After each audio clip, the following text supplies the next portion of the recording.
Hello, it's I'm me, Phantomite, apparently a better host of the show than the people who actually host it. Phantomite.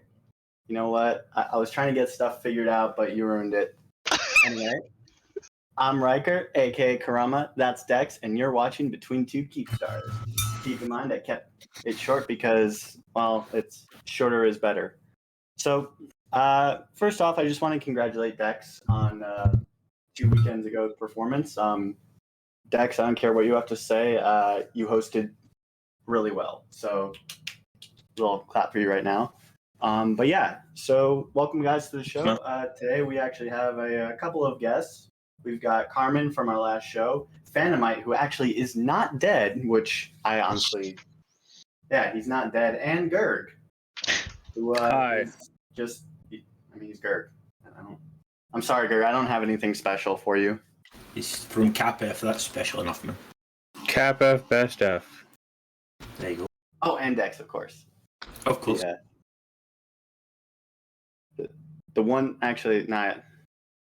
I don't know where I was going with that. Anyway, so we definitely have a show planned. A lot has happened. We had some stuff happen with Frat versus Mangoes, a couple of battles. Actually, yeah, a couple of battles. GM Week has also started, as well as a new quadrant, and there was a post recently about no downtime. So. Yeah, we've got some Not just a post, but some action on it. Well, there you go. So first to start off, let's go to these battle reports that Dex actually sent me. Dex, do you have any context to how these battles happened? Well, depends what one you're talking about, really. It was the Smart Bomb Baltex. Oh, yeah. That was a hilarious video. That was amazing.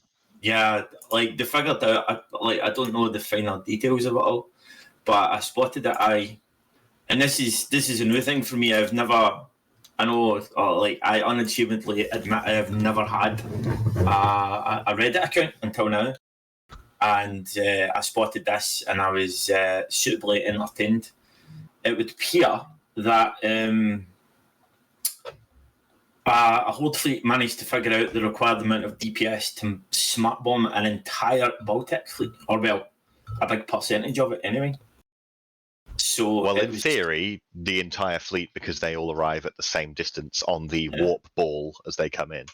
Yeah, so it was just a massive apocalypse, fully fitted with T1 smart bomb and goodbye Megatrons.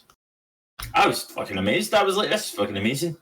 Hey, listen, I thought it was cool. I watched the video just earlier today for that one, but I mean, they didn't just kill them with smart bombs. I mean, that was what dealt collectively a huge amount of DPS, but it wasn't just. It wasn't enough Dominixes to just rinse them just with smart bombs, but it was a very, very good effort considering the numbers difference. Definitely, man. I was hold on. Oh, somebody's asking for a video. I need to grab it. I've got it somewhere. Fuck. I had it just a minute ago. Bear with me on that one. I'll get that video. But it was amazing. You know, this isn't anywhere near the first time that people have used dead space as a way to smart bomb an entire enemy fleet. There is maybe to old people now, there is a very famous video of a faction war battle going on during the heyday of faction war, where some people managed to smart bomb a battleship fleet warping into a faction warfare plex. Let me pull that original ye oldie one up for you as well. It's Elwood, I believe. Expert at collecting fucking skybreakers. I've still no idea. I tried to research the idea of how to build and do the whole skybreakers. I have no clue. Like, Carmen, do you know anything about whether it being the mass production of tests and anything like that? Do you know anything about how to build these things? It's really weird that you asked that actually, because I was looking into that maybe like a week or so ago, just how do you start building these Eden ships, and like where do all the materials come from, all this stuff. And it's like remarkably difficult to actually find out any reliable information about that. It seems like a lot of the stuff comes from Poshfen nowadays, but like realistically, I don't really have a great idea about it other than lots of shit comes from Pochven. Yeah, you have to spend an unreasonable amount of time in there, it would seem. It's one place that I've never actually been to before. It's posh, and I might actually make that make a point of doing a stream of that or something. I don't know. Somebody was posting about Pochven on there's a post about like what's going on at Pochven today on Reddit, and a number of people were posting that people are just farming it for huge amounts of ISK, but I haven't heard that for a while since the gates opened up several months ago. But what they did say in there was that there's not a lot going on. It's just a few groups living in there who can't form many guys to do anything, and people who are day tripping in there who don't really know what they're doing. So be interested to hear from somebody who actually lives there what's going on rather than just what outsiders think and post on Reddit. Yeah, any idea if they patched up that fucking Seagulling. Yes, that thing. Any idea if they patched that into that? Apparently they did fix it. So I'm actually looking at this battle report, and it seems like they weren't Abaddons that were used, but actually Dominixes that were used to smart bomb the entire fleet. So now, why? The battle report, why Dominix is a good idea. 46. Yeah, Dominix, I think it's probably the reason why it's a good idea is because you don't expect a drone ship to be smart bombing. Nope. It looks like... Come on. We can all see the video. Come on, figure it out. Why are they using Dominixes? Need to have a look at the fit. I'm going to take a shot in the dark here and say that they're using Dominixes because they still... So after they land and they do their smart bombs, they can still fight and use their drones.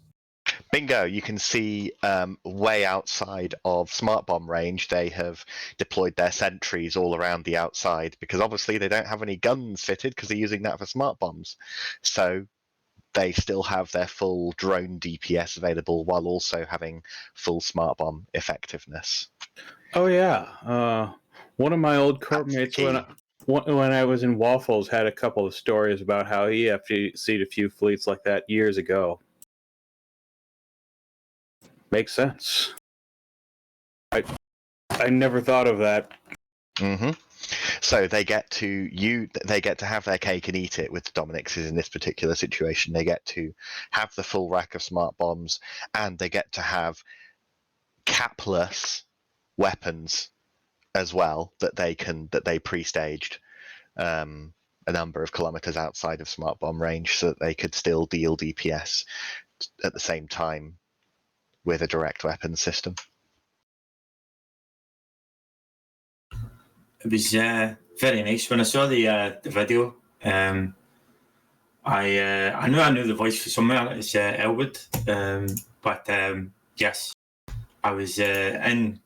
Typically, as per Goons, suffering at the hands as ever.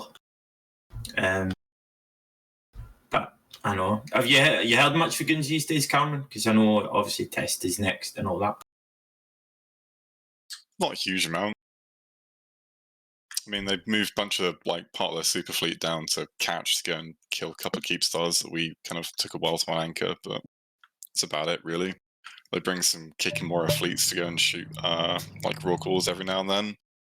It's really about all we've seen is, frigates and destroyers coming for a wormhole every now and then move some supers to shoot a couple of Keepstars. I mean, it sounds more like a SIG than a invasion, which is what was promised. And I am always, and for years, I've been hugely skeptical of any block's claim that they are actually going to war, where I was finally proven cataclysmically wrong by the war beginning in Delve a year and a half ago.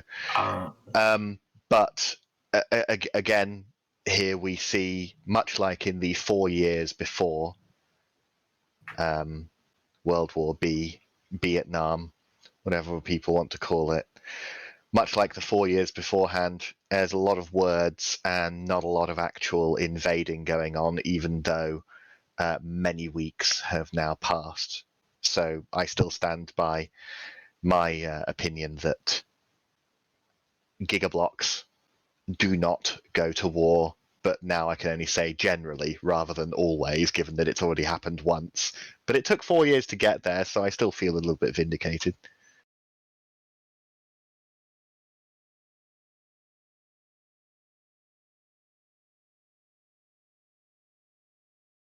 Basically, I'll believe that the state of war in game works when I actually see war occurring, and it's not at the moment. I don't know. I think everyone's kind of returned to the whole idea of going ratting every day. I don't. What really... a horrible status quo! I know, it's pretty horrific. How about you guys? You've been like taking much of an interest at all? I know nobody's really interested in what you have to say about this because I know you're faction warfare and low sec and all that. Nobody really cares about low sec. Faction warfare. Why do you? What group? I don't know why. I've not. I know. I got mixed up there. Shut up, right?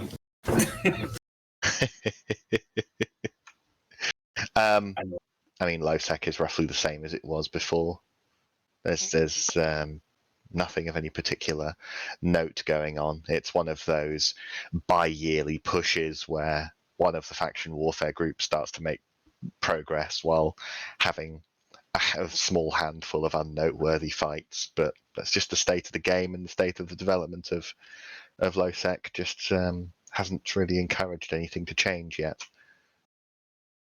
There has been a lot of rumours about there some attention being going to improving the capabilities of non-PvP. What's any further chat on that? Any idea? Because obviously they haven't released any patch or announcements or anything like that. Or more importantly, actually, I haven't even got around to watching the trailer for the new quadrant. What's going on there? Nothing. So another trailer that told you absolutely fuck all. I'll tell you what I'm. Don't worry, Dex. We have a segment for that. All right, okay, we'll put that. Here's something that I think everybody should watch out for to realise what's going on. CCP makes plenty of development update posts on their news site, but it seems to sort of be, rather than it being sort of interesting post after interesting post after interesting post, they will make multiple posts out of the same thing. They'll have an announcement that something is coming. They'll have an announcement as to what it is. They'll have an announcement that it's on Sissy. They'll have an announcement that it's now on TQ. They'll have an announcement saying, look what we just launched 2 weeks ago and how good it was. Then they'll have an announcement saying, here's another look back at what we did this year over several months. Just really just squeezing content, boring content, like some kind of a click farm. It's the same thing rehashed over and over and over again, still not providing any major actual changes where the game needs it. Are you daring to suggest, Phantomite, that there is a hint of corporate communication now? Are you daring to suggest this? Taking a leaf out of corporate handbooks around the world. I was fairly upset whenever they made the announcement for the AT and they got a guy with a Scottish accent, and I was fairly upset with that. And it was like, I mean, I've got a better Glaswegian accent than that guy, and they didn't even ask me to do it. Fuck's sake. Hey, well, if we can all whip people up to vote me into the CSM next year, I'll push for you to do to fill their Scottish voiceover needs. No, it's very. You get a couple of smokes in and stuff like that, and I can like get my voice to sound a bit like that. It did sound like I had like 80 a day, that guy, didn't he?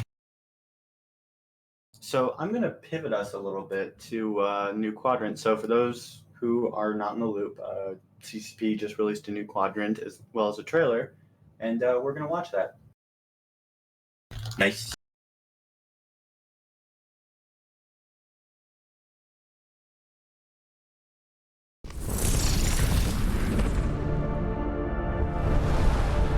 New Eden, a universe brimming with possibility and rife with adventure.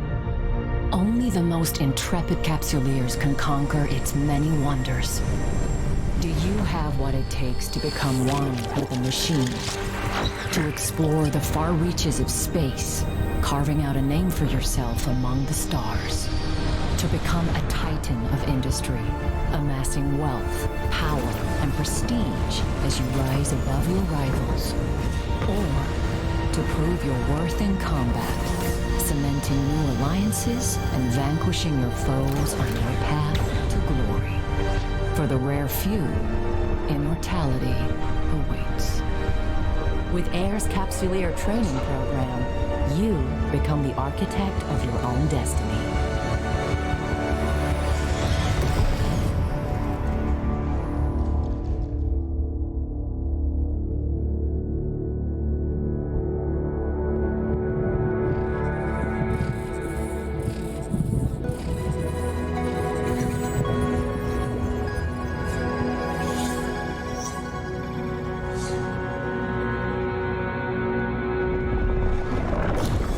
Greetings, Captain. I am Aura, your AI companion. I am here to help you find your way through New Eden. Welcome to the first day of your new life as a Capsuleer. I am now transferring your pod into a ship, provided by AIR as part of your Captain,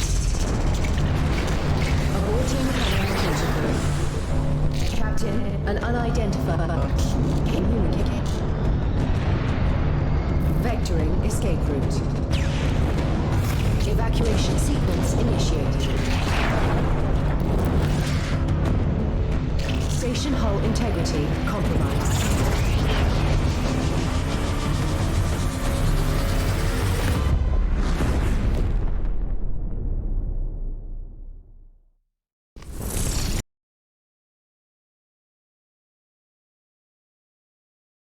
So I just want to reiterate what y'all just said. Yeah, I haven't learned anything new. They have a new player experience. About 6 or 7 months ago, they revealed the concept that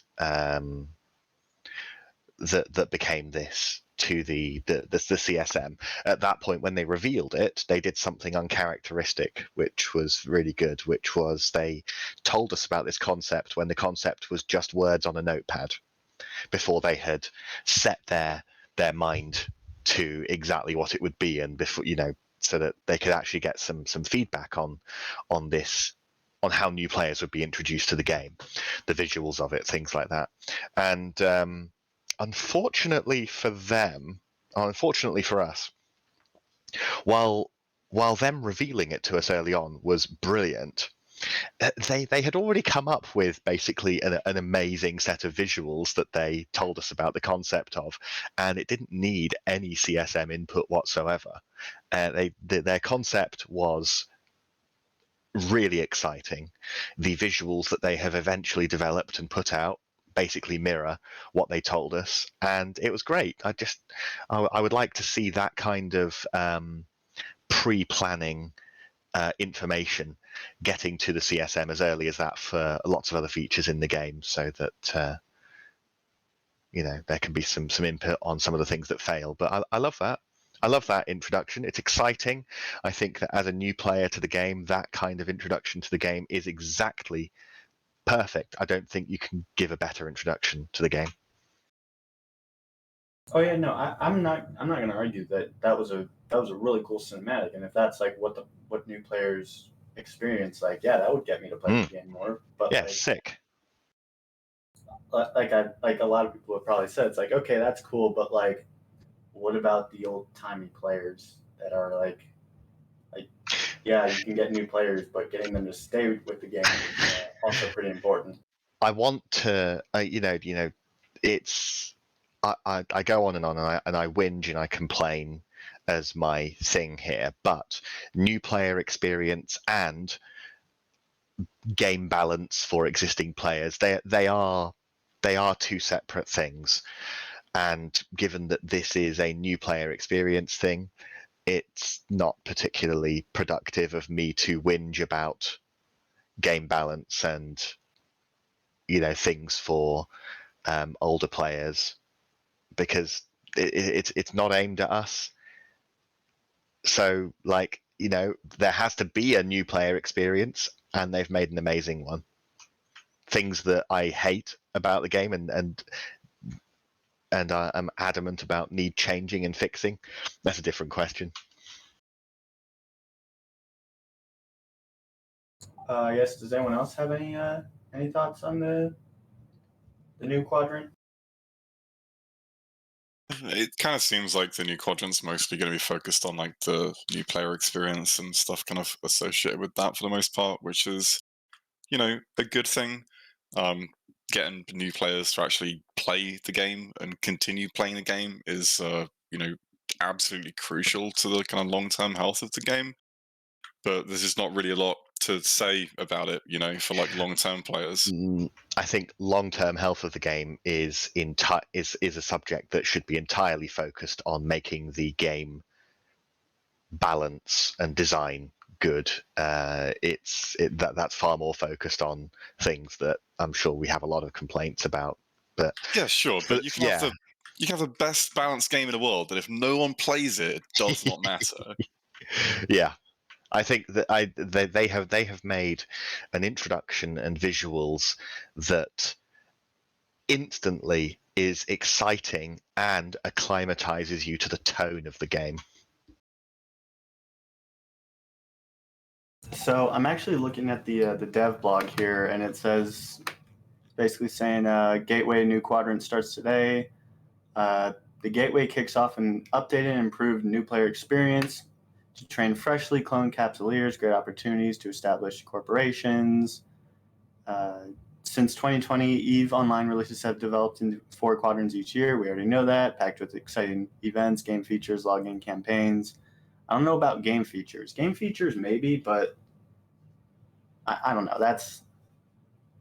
I feel like that should have an asterisk towards it. Hey, well, they've redesigned the character sheet so that in some ways it looks way better and nicer than it looked before, and they at the same time have managed to add in massive wastes of space into it and reduced readability by doing things like messing it up so it's not easy to hide your character, full body shot and things like that, things that people complained about once it was on Sissy, and then they just simply made it from Sissy to TQ. The concept, I think, of the character sheet stuff is great. The execution, they should all know better by now. They've had years to know what people are going to hate about UI redesigns, and it's wasted space and it's loss of functionality, and they have failed to hit the mark on both of those fronts. It's not like user interface is like this mythical, fabled beast that no one has managed to tame before. It's pretty well understood by literally hundreds of thousands of professionals throughout the games industry and the web design industry. They've probably got people working on their website who could have done it better, to be honest with you. And you know what? It's also intimately understood by tens of thousands of people who play with that UI every single day, who were even willing to test it out on Sissy and give the feedback, and it made no difference. Mm-hmm. Now, we can hope that they're going to learn the lesson for next time, is really all you can say about that. Don't hold any hope out. They've done this with UI elements for several years in a row now. So I'm actually reading past this, and the welcoming new pilot section says a brand new story-driven Capsuleer training experience. Now, I know we just watched and talked a little bit about that, but looking at this now, okay, I forget what I said. It's great. Well, now looking at that's okay. It's a brand new story driven. I actually really like that. I think one of the things that Eve was kind of missing, especially from the new player experience, was sort of giving that sort of background and that story. Setting the tone. I'm sorry? Setting the tone correctly. Exactly. Yeah, and I really like that, and I'm really happy to see that that's coming to Eve Online, because that's like I really like the whole like stories that players create themselves, but like as a new player, you don't really get exposed to that very much. But them setting it up with a story and actually like driving home a story to start off the game like that, I think I like it and I do enjoy it. That's pretty cool. Because Eve actually has a pretty cool story behind it and like narrative elements kind of in the background and things like this. But they're just kind of not really ever kind of shown to you in a compelling way in the game is a big problem there. So the fact that they're trying to change that, at least, you know, even for something like the new player experience, it's actually pretty cool. Like, I'm really happy to see that. Oh yeah. Another thing that's was talked about was skill plans. Focus your investments. The new skill plan feature is also live in EVE Online, streamlining and simplifying your progression through EVE's many skills and advancement avenues. The feature allows you to build a list of skills without needing to buy or eject them first. The skill plan is an ordered list of skill levels with specific goals which you can create to follow and keep track of your training as you aim for your desired experiences. This, I think, is really, really good because it's so I don't know specifically, but like let's say a group like Pandemic Horde or Karma Fleet, like if they can build out sort of skill plans and then just send a new player the files, just be like, hey, use this skill plan, or they can just click on it and automatically load, like that'd be huge. That would make things so much easier. So instead of like saying, hey, these are the skills you need to train, new players that join these new player organizations could just like click a link and it automatically populates your skill training queue with those skills. That I think is a big quality of life improvement if that's how it works. True enough, but on the other hand, it does encourage going down the direction of less reason to use your own brain cells, which goes against the whole idea of why I like playing this game, because you do actually get to use your brain, like without. And I hate myself for referencing the war again, but like. Well, if more happened in the game than one war, then you'd have some more points to pull from. Yeah, exactly. But thank you, Fanny, mate. I appreciate that. Just for the sake of the counter argument, there, it was a 13-month-long war that involved the majority of nullsec in the game. I know. Just going to throw that out there. There was a lot of things involved, but my point is, like, the biggest part that I hated about taking part was the fact that I did not have to use my brain. It was basically you were set to a certain distance from whoever left you and press one key. And that was it. I did not have to, and I hated every second of it. So, like, for the design and the attitude and the development, kind of plan to go down that route of not having to use your brain or having less reason to use. And I'm not a big fan of the idea. Don't get me wrong here. Like the whole simplification of it all. I don't know, it's just my point of view, but I'm just being difficult. I don't know, but hopefully you get where I'm coming from. I think so. Yeah. Yeah, but if we move down the list, we're seeing that Eve is now available in the Epic Games Store, and that's pretty much it. Oh, there's an Over the Horizon section. So going live with the gameplay quadrant are a couple of changes to resource distribution. Oh, look. More resource stuff. So more ice has been brought back to New Eden, with its availability having doubled, and the availability of Mark Hoxit has also increased. These changes signal the start of greater updates to the scarcity of resources in the universe. You can expect them in the fourth quadrant, which kicks off in November 2021. So it looks like we now have a solid month for when scarcity is going to go bye-bye. Mm-hmm. We're going to see more rockles and mining ice, so that makes me very happy. It'll also most likely make fuel a little bit cheaper as well, because that was emptying my wallet in game whenever we were moving back home. Like the amount of fuel you had to use, and it's fucking horrendous. So that's can only mean a good thing.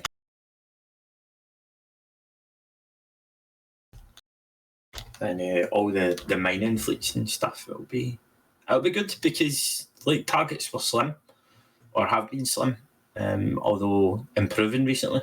Like I've seen a lot of like being part of Horde, obviously. Like there's a lot going on, and there's a lot more mining fleets. It's just generally going back to what the game used to be, which Phantomite, I'm pretty sure you have a lot to say about that. I've said it before. I'll do it another day again. I'm sure people don't want to hear the rehash. Yeah, going back to what the game used to be, when people used raw cores and like ratted and mined and stuff, which is basically Kikimora's online. Yes, this makes me very happy. I like that was my favorite game. You're the former Blopsec guy, so of course it makes you happy. Yeah. The what on that note, actually, there's something I did want to talk about. Something that makes me exceptionally excited. Abyssal drones. Apparently, that has been spotted that you all know about the multi-plasmid thing from if you could do the Abyssal sites. Yeah. Well, apparently, I don't know how they're going to kind of sell it, but presumably they're going to do a drone multi-plasmid, so you can apply it to your set of drones. So, unfortunately, you can't really see by doing it in a healer, mind you, or a Gila. How are you supposed to say that? Gila? A Gyla. A Gila? Oh. That's no. Oh, good. That's We not all agree that that's wrong. But you can't really ever see past using a healer, but apparently a multi-plasmid for your augmented drone or your infiltrators or whatever. So I'm quite excited about that prospect. I'm wonder what kind of DPS you can get out of your Gila, because that's like personally that's the only form of PvE that has retained my interest for more than 20 seconds, because it is literally it's the most interesting PvE in the game by a country mile. That's not a high bar. But but the whole reason is because you can do it in 20-minute stints, or however fast you are at doing sites. Like if you do it, depending on how efficient you are, you still have to do like a variety of other stuff. I don't know. You guys know better. The limit of maximum of 20 minutes per stint in one of these things, I think, is a brilliant way to allow you to play the game when I've only got an hour to play. What am I going to do? I don't want to do a whole setup so I can go carrier ratting or whatever. It's a brilliant little yes, you can dip into EVE Online briefly, and that's nice. It's basically what my whole stream was based on. I just did them all day, and it was brilliant because you do like depending on how good a day you're going to have. Like you can do one site and you can get like 10 million, and then do the site again, you can get like 120 million. So like the RNG is fucking wild as well.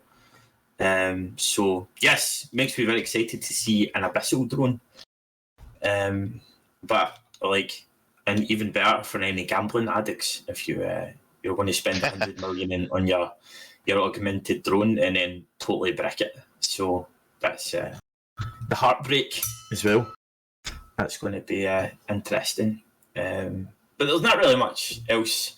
Like, did Bonus Bar 24 hours? Like, did any of you make that at all? Last night, I think it ended like downtime today. I didn't even know they were doing one. Anyone else make that at all? Anyone in chat make that fleet? Because I was working all night, so I couldn't make it.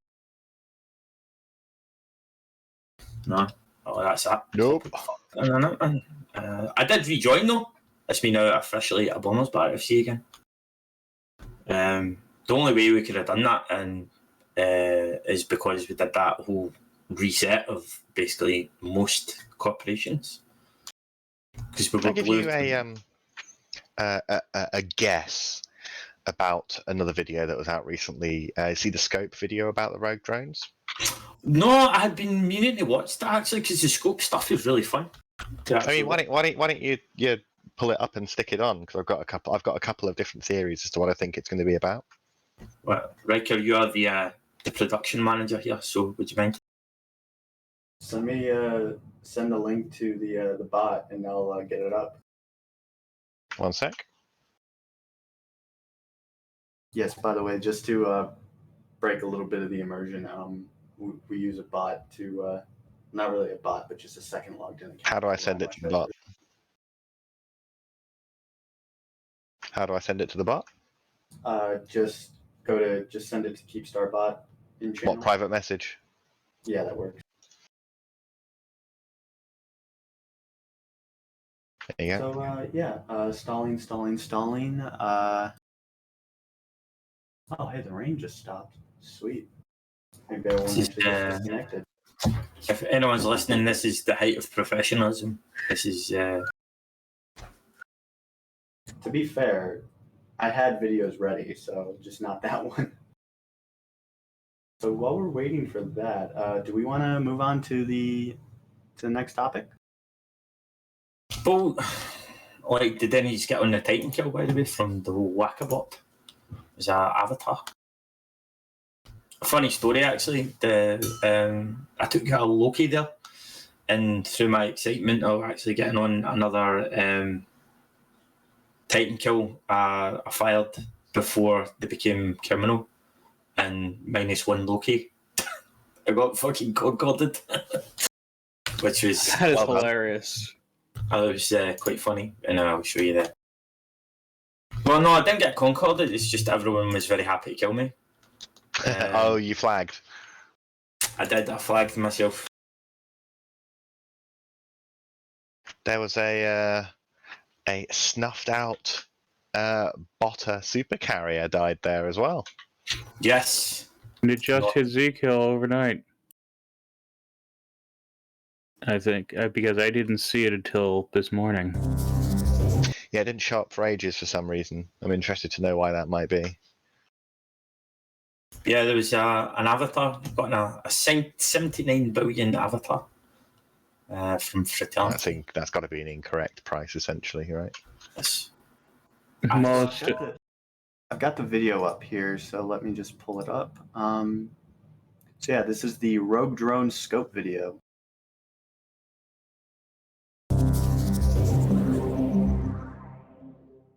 Rogue drone infestations are reported to be on the increase across New Eden, according to Concord sources. The reason for the increasing rate of infestation remains unknown, together with the purpose of numerous rogue drone structures seen in visual recordings captured earlier today. Larger structures found in rogue hives have a half-built appearance, though this can be typical for rogue drone structures as they often appear to grow over time according to need. Concord urges all space traffic to be vigilant and cautious in any areas where hives are reported until eradication efforts are completed. The increasing incidence of such infestations coincides with a number of attacks on multiple observatory posts maintained by the Association for Interdisciplinary Research. Initial analysis suggests death came swiftly to the crews of these two Nestor-class vessels after they were overwhelmed by a swarm of rogue drones while on research duty at this Air Laboratories observation post. It is clear from other reports that these ships were part of extensive research into rogue drones being conducted by Air. The purpose of this research is unknown outside Air, but is variously rumored to include investigations into rogue drone AI systems, capital ship drone technology, or even advancements derived from triglavian mutaplasmid technology. The scope contacted Air Laboratories for clarification of their research goals. An Air spokesperson responded with no comment. Air Laboratories researchers are anxious to recover any intact or partial data from the Air Rogue drone analysis nodes that have been collecting data and materials from hives and swarms. Air teams are on standby to extract logs and records from any research sites cleared by capsuleers. In light of the broader situation of increased rogue drone activity, Concord officials have also appealed to Capsuleers to contain any infestation sites. Any materials directly recovered by Capsuleers from these sites will be covered by the usual conventions and regarded as legitimate reward for their anti-rogue drone efforts. Concord is clearly showing itself as interested in the very same drone technology that AIR is presumably investigating. Numerous police, military, and special forces divisions of Concord are known to be concerned by increased sightings of rogue capital-class drones. Infested ship hulls, rarely encountered for some years, have been joined by numerous fully constructed capital-scale drone vessels, indicating that drone ship construction technology is steadily advancing. Concord's interest in promoting investigation of the rogue drone threat is such that it has confirmed that a new deployable structure is under active development, intended to assist in field research of rogue drones. The device is being developed in collaboration with the expertise of Cryodron and Zyno, and is designed to emit powerful signals intended to analyze all nearby rogue drone activity. Concord Colonel Ovig Drust claimed the development of the structure demonstrates that firm steps are being taken to investigate and arrest the increased drone activity. Colonel Drust also stated that Capsuleers can be assured that Concord will continue to guard against emergent threats that might imperil the safety of New Eden citizens. This is Lena Amber, reporting for The Scope.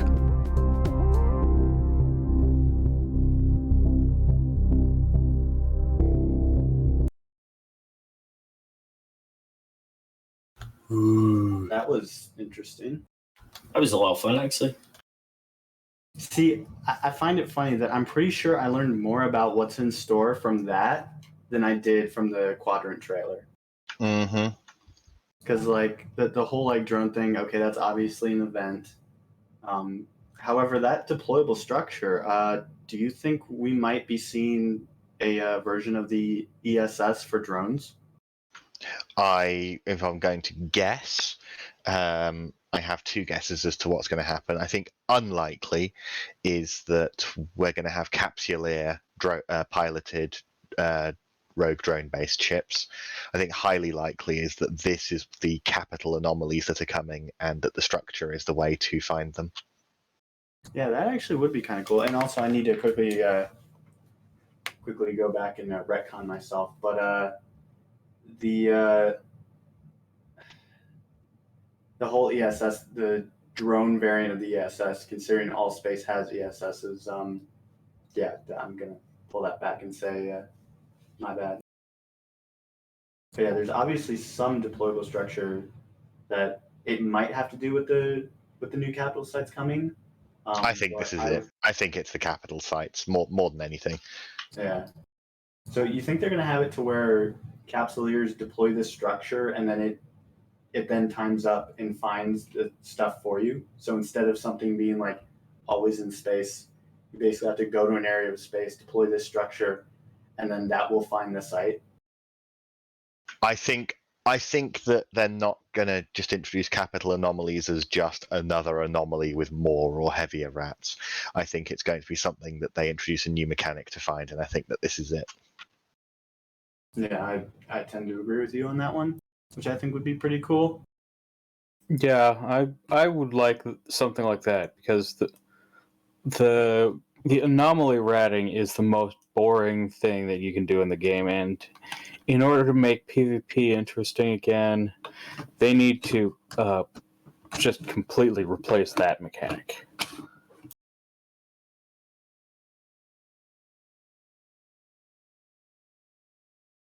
I think going in chat says mining is pretty boring. Yeah, I tend to agree with that. Although when you're running it with multiple Rorks, it doesn't have to be fun. You're making a ton of money, which is why I did it. Pain. So, ISD. You're supposed to represent the best thing about it. You don't say anything's boring at all.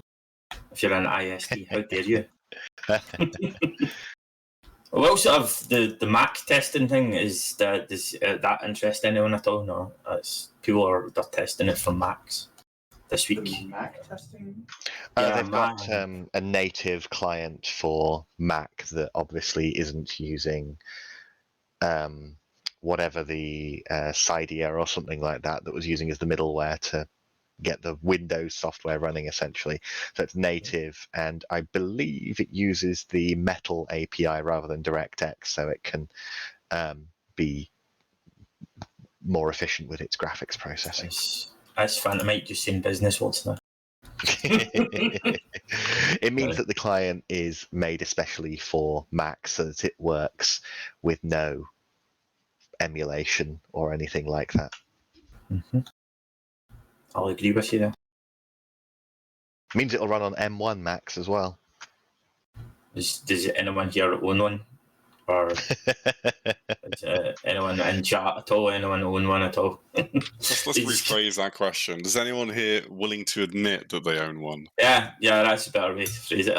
Hey, listen, I'm an IT worker, and my hobby is computer hardware, and even I am impressed by the performance of Apple's own chips. If I don't have any need for one, but if I was on the lookout for a web browsing machine, the M1 Macs look pretty good. Web browsing, that's what it's good for, but It's just fashionable to shit on Macs, though, isn't it? You know, it's popular. It's just different.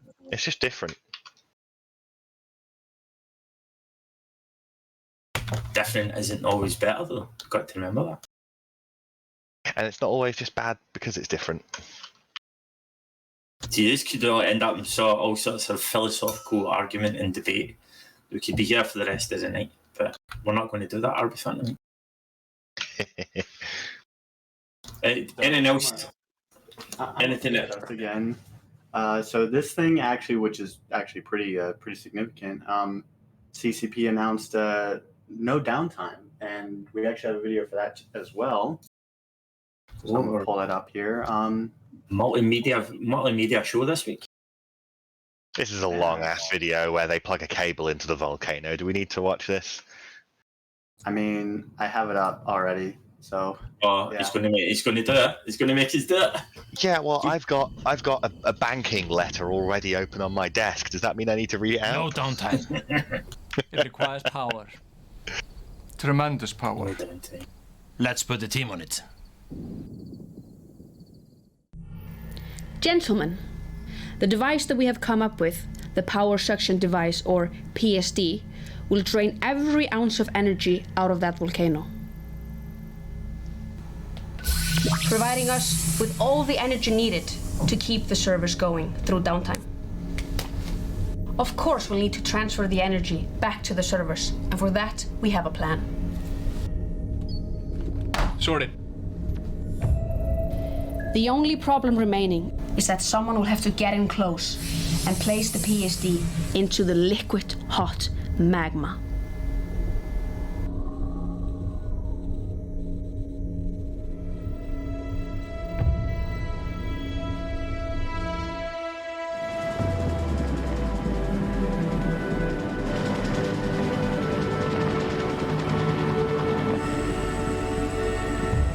Wait, is he literally?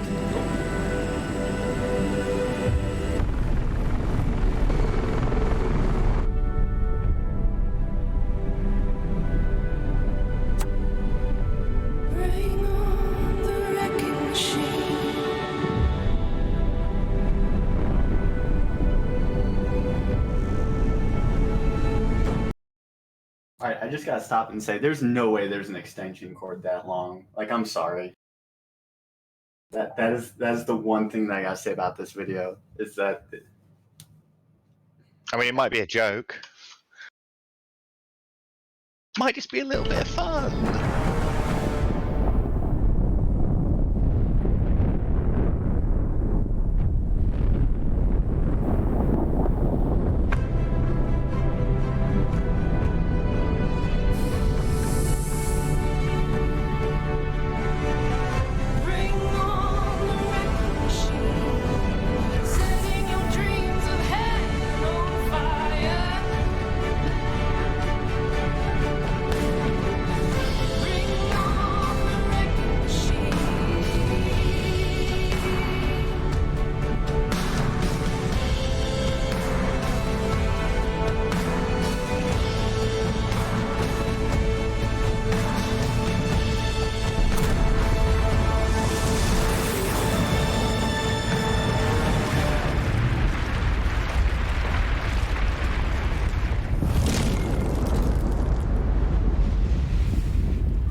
Power. Unlimited power. Turn on the disco.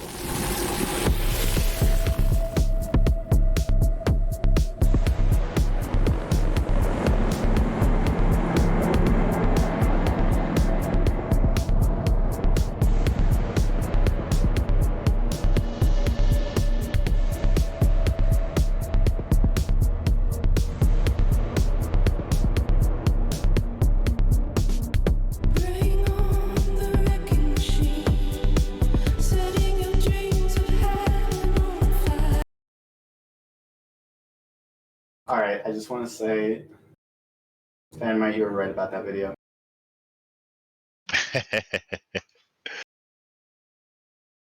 It's good. It's good. I like that. I like that attitude. I like seeing it like that. But yeah, we get the point. They're doing some no downtime.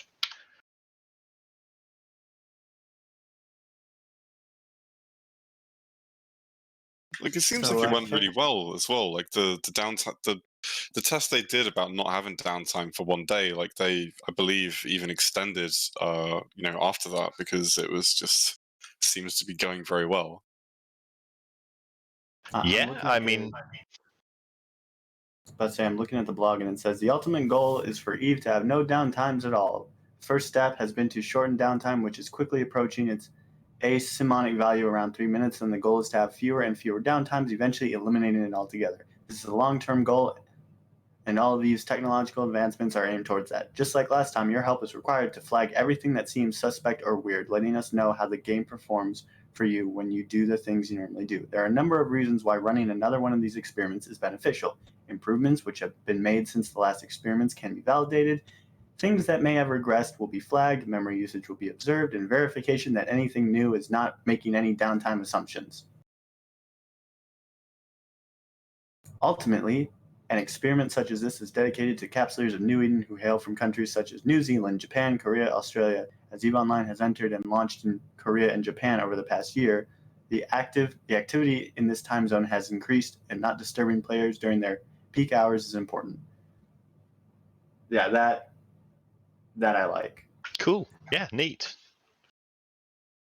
And actually, come to think about it, this will definitely have an impact on like battles. Like instead of having battles last just like a max of 24 hours, we might have like battles go on for multiple days. Like those big Titan fights that usually end up with. Does that I not don't sound horrible? I don't think you're making Phantomite like this. I mean, no, honestly, not just me, but do you really want to do that? Say no, please say no. Someone in chat said M2 with no downtime to end it. I mean, in M2, I went off to eat dinner, and I went off to take a shower and did some other stuff, and I didn't miss anything. I was about to say, like think about it. You wake up, you go to sleep one night, and you have your Titan just jump out, and then the next day you're like, hey, the battle's going on, and you literally have people taking shifts. I mean, don't get me wrong. I'm not saying that I like the fact that downtime is a tactical, strategic thing. I'm just saying, do we need this to get worse? And man, I don't think there's anything stopping it. Like we're looking. If another M2 happens, we're looking at it taking multiple days and more Titans dying. Awful. Or because of the lack of downtime, people will see it as total risk rather than a risk that downtime ends, and will be less inclined to do it. But would it be a bigger risk? Because Yes. there's nothing going to stop people from deploying their Titans against each other. Like that's. Yes, there is the fear of losing Titans. I mean, you're seeing a lot more reluctance to deploy any form of capital ship now, especially things like dread bombs, because the cost has doubled, I think. Dreads are too expensive for what they can do. So like the cost involved versus what you're going to achieve. Well, like, and that all makes sense. But at the end of the day, if one side decides to deploy their Titans and the other side doesn't, then the side that doesn't deploy their Titans is going to lose. Very true. So what you're suggesting is it's just who has the bigger balls, basically. I mean, that's not totally true, right? If you deploy your Titan fleet and it's 30 Titans and someone drops 1,000 dreads on you, you will lose. Also, it's you can't just say that it's about. I mean, when it's like, oh, who's got the biggest balls, then all it means is that one side has to posture, and then Alright, the fight okay. doesn't happen. It's like a fight in the Well, mind. We don't want any more of that. I don't literally mean swing your balls around, Mike, for fuck's sake. Well, I mean, when you look at it, it's whenever you're deploying your Titans, like there's always the risk of downtime. And after the whole M2 massacre, like there's a very real chance of your stuff getting trapped for a very large amount of time. With no downtime and not having to race to be the first ones to log in, that could essentially eliminate the risk of your Titans getting trapped because you'd still be fighting. So in that way, it could encourage more Titan fights. Really? Or It definitely would not encourage more Titan fights. Like for the longest time, like Titan fights are more likely to happen with a regular downtime because if things start to go wrong, there's a natural cutoff out of there where you can not log in after downtime and then kind of deal with that afterwards. Which it's not an ideal situation, but you have the option. You have a choice to be able to stop the fight mid-fight. there's With a no definite downtime, end. you are fucking there whether There's you a want to be or definite not. end to the slaughter in either direction. With But I no guess- downtime, every time you deploy your super fleet into a fight, you could be there for 3 days, right? Yeah.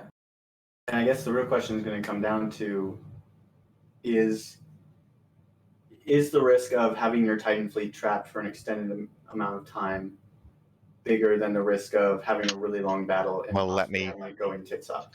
Let me ask you this: do Titans matter for an invasion? Yeah, they absolutely matter. They always have, and they probably always Therefore, will. you can't risk just losing them all. Well, right, but that's always existed, I guess. But there's been a natural limit with downtime. It would be easy. You could risk losing them if it was easier to rebuild them. Please don't say Titans should be the new battleships, because I mean, even if you don't say that, that's what that implies. someone says that, I'm asking to get this fucking shut down. I'm never doing this show again. Titans in the battleships, man. Imagine that. Well, we're there, aren't we? Not really. Not anymore. Because, what is the theoretical kind of cost of rebuilding the Titans? Should you be obviously you can't do it independently anymore. So, I don't know about the production of a Titan. What is the theory, the theoretical cost? And What, the ISK value currently? Yeah. I think there's something like 180, 200 bill or something like that. And what was it before all the changes? About 50 or 60. Sometimes as low as 40 in some cases. All right, so I didn't realise it was that much of a jump. Yeah, they're more than 3 times as expensive as what they were before. And that's still proportionally way cheaper than they were when they first came out as well. Titan prices, if you take inflation, efficiencies, and mining yields into account, before the industry changes, they were 20 times cheaper than Steve. What is the production time? Because I seem to recall it was 3 months for a Titan, but maybe I believe it's something like that. Yeah. Carmen, you may be aware of this. I don't know. What the production time of a Titan? I think it's I don't really know much about industry side of things, but I think it's 4 to 6 weeks or something for the actual whole spin build once you've built all the components. Yeah, anyone in chat be able to verify it, or if there's anyone of you 30 plus people listening? I doubt it though. Yeah, but you would think it'd be a lot longer now because there are so many other components that you have to now build. I mean, building the components takes a longer time, but the actual whole is not a huge amount of time, I don't think. It's all far too complicated for me. I don't know. End up getting a nosebleed thinking about this too long. I know. Anything further that anyone would want to have a conversation about that we've missed at all? Anything that you want to bring up? Phantomite, anything you want to moan about? There's always things I want to moan about, but let's mix it up by not. Before we have let Phantomite sort of go off the rails here, there's one other topic that I want to go on, and it's the GM week. This has been a favorite among the EVE community for a while now. My favorite part being the Whack-A-Bot, where essentially CCP will come in and they'll spawn botters essentially in a high-sec system where you can all just freely shoot them because they've got a flag on them. This unfortunately happened on September 20th. So if you were hoping to do that, that it's already over. There's also a GM and ISD roam happening the 23rd, so that already happened.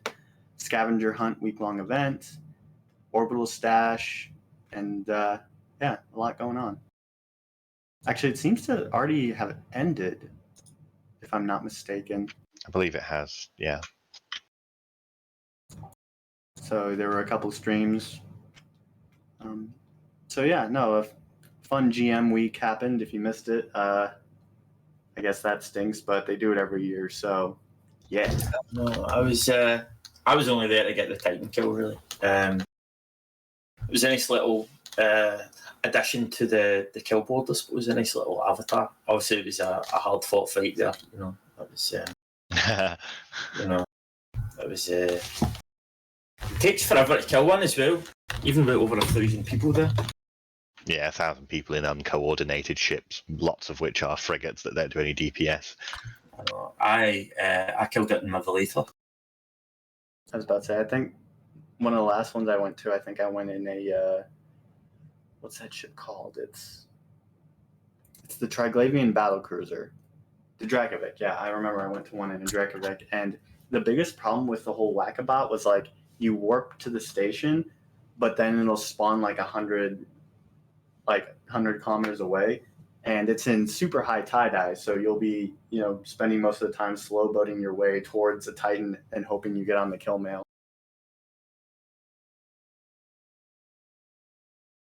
Which is always a fun thing to do in tie-dye.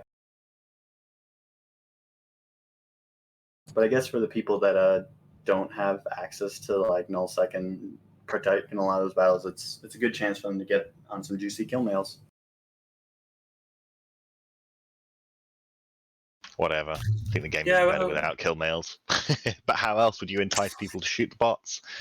It's a terrible situation. Yeah, when you first said, when I first heard you say that the game would be better without kill mails, you made a few good points, but now that they're in the game, I don't think it's possible to successfully remove them. No, you're right. Absolutely not. It's just part of the game. It's a complete theory thing. Yeah, it's like how I think nullsec should never have had local chat, but bingo. But it's now part of the core strategy of the entire game. Bring back Blackout. Anyway, I think that about covers everything that I had planned. You guys have anything else you want to talk about? Fine, mate. Here's your chance. I complain about a lot of things all the time. I'm sure everybody's sick of that at this stage. I'm planning to start my. I'm planning to restart my complaining at an overclocked rate when it comes to the run up to the next CSM, because I am going to be trying again to go for another year. So that's when it's going to become it's most repeated and frustrating. But hopefully, you know, touching upon things that a lot of other people also agree are serious problems with the game.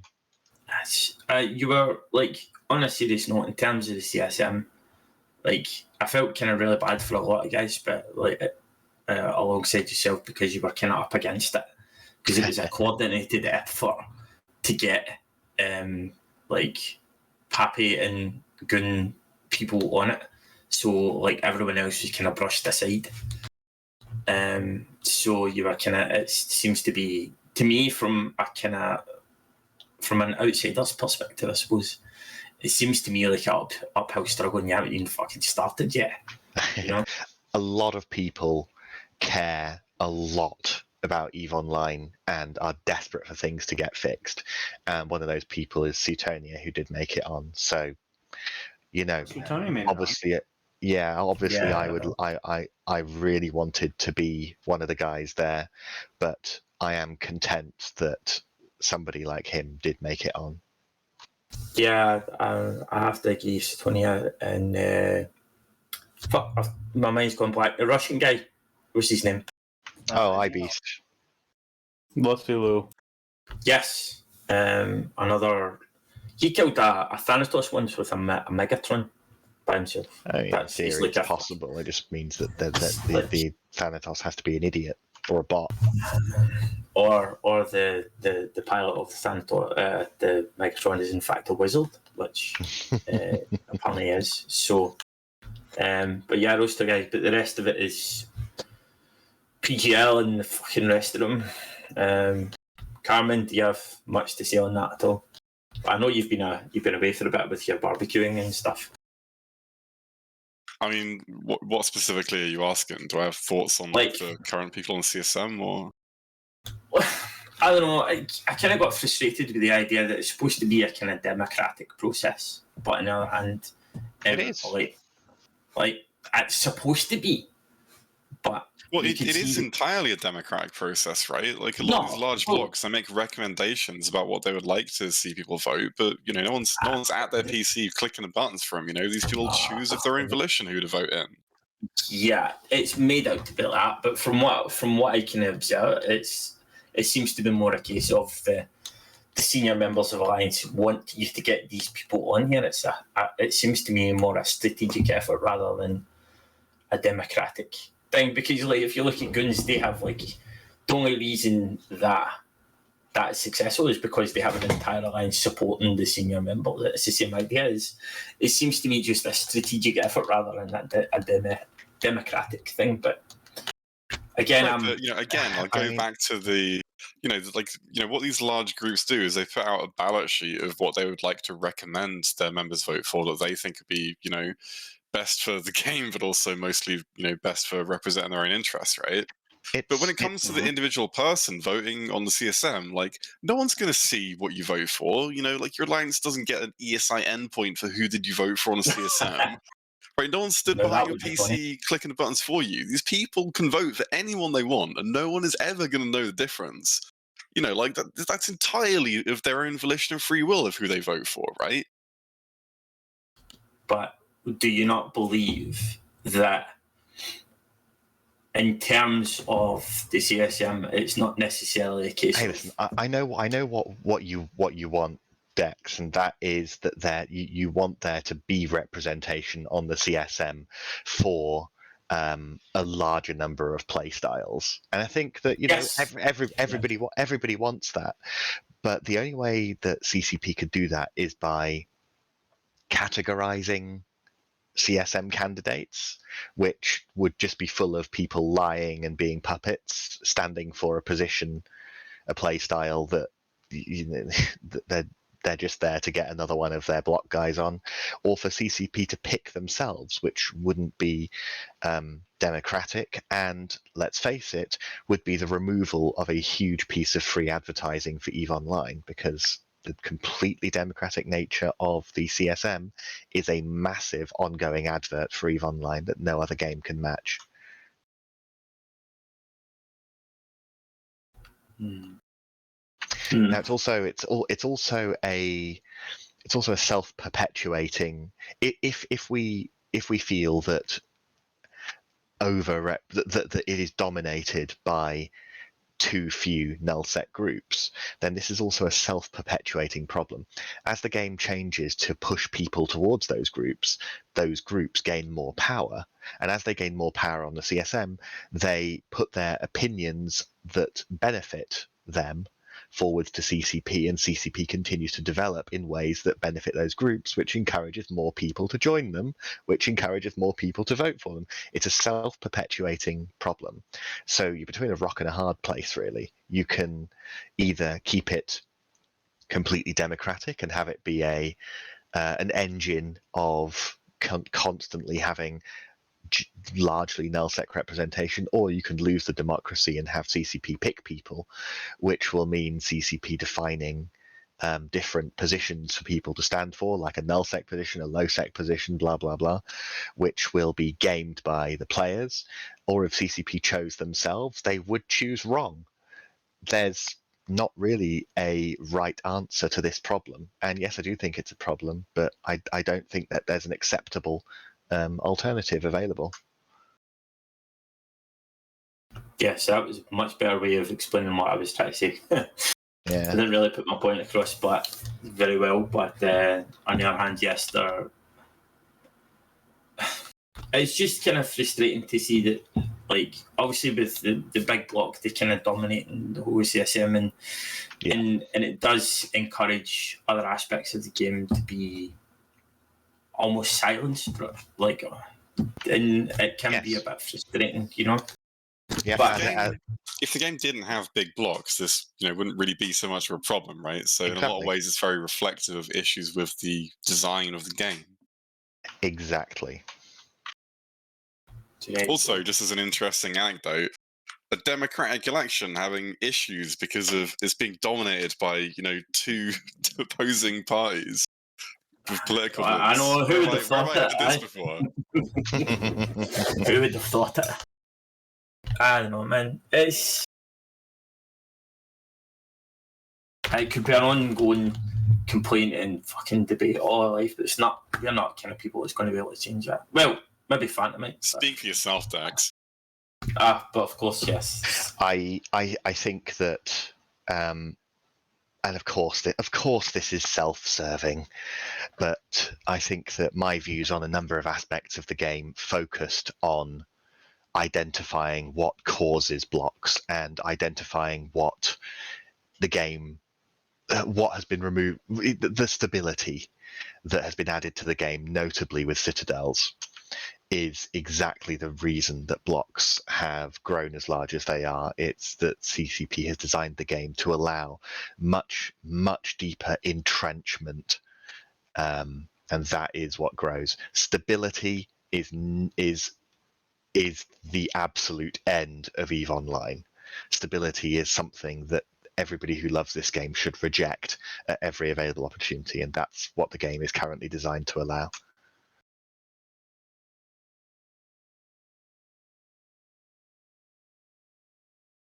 Yeah, no, yeah. I mean, the way you think about it is, here's the thing. CCP, I think, could possibly maybe do a version of both. Like, maybe they have, the CSM, which is, You're going to say focus groups. But then they also have, like, people that are, very well known in the community and are, like, well known for certain things. Maybe have them sort of be, I guess, like, not really a second CSM council, but like have them be part of the CSM. So like maybe have positions where maybe have like a Bjorn B, like have him be part of the CSM or have him be a player rep.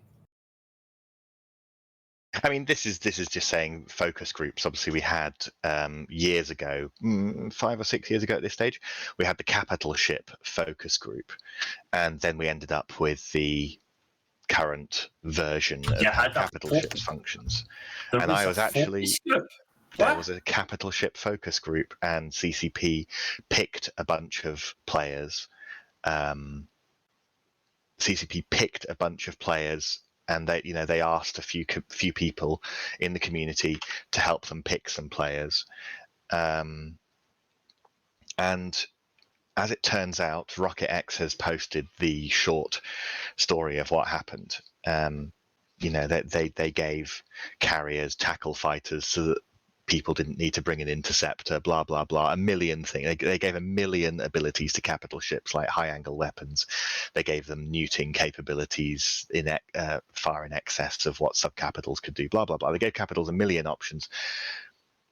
They had a capital ship focus group, and the players talked about the current pros and cons of various things. Then CCP came up with the capital ship plans by themselves, presented it to the focus group.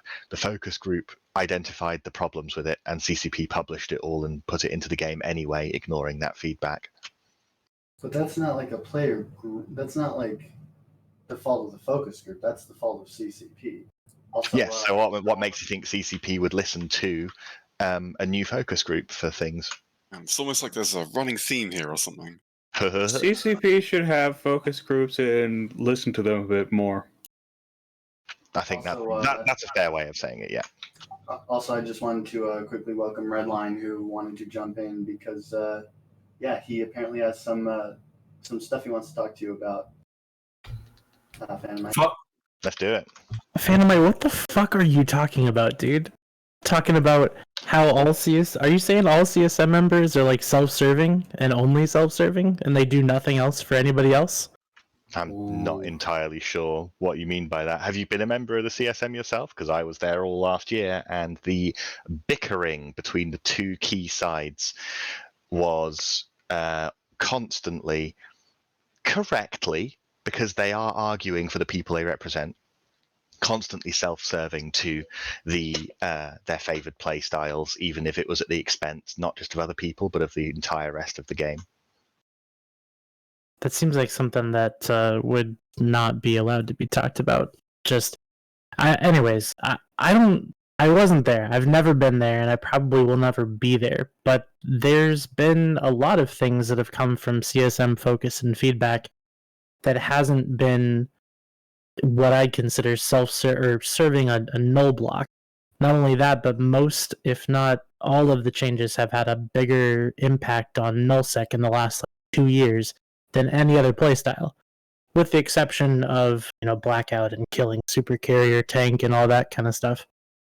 But all that stuff is negatively impacting null blocks more than it's negatively impacting anybody else. Do you want to pick a change to the game in the last term, and I'll tell you why it has served null blocks? Yeah, let's pick scarcity. Tell me about scarcity. How scarcity helped anybody? Most specifically, that's a readjustment of the economy across the game, and it injured all areas of space. Who'd it hurt most? People who don't have stockpiles. Did it hurt people who own space most? Because the space that they own suddenly became worthless?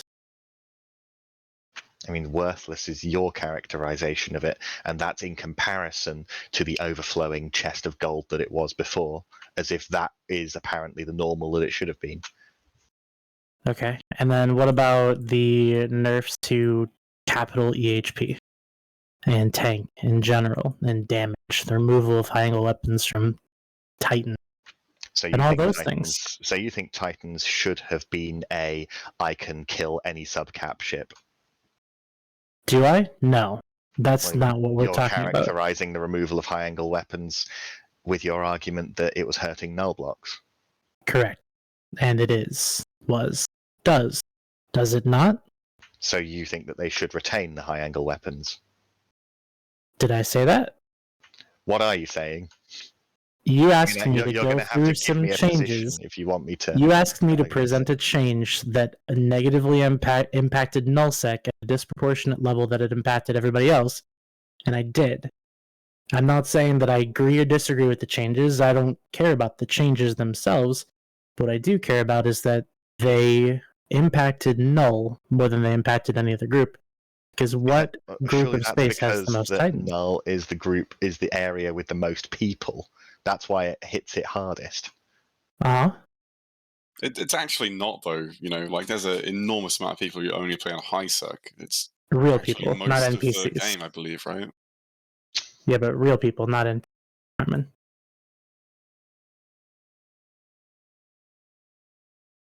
So those are two things, though, that have negatively impacted nullsec more than any other group.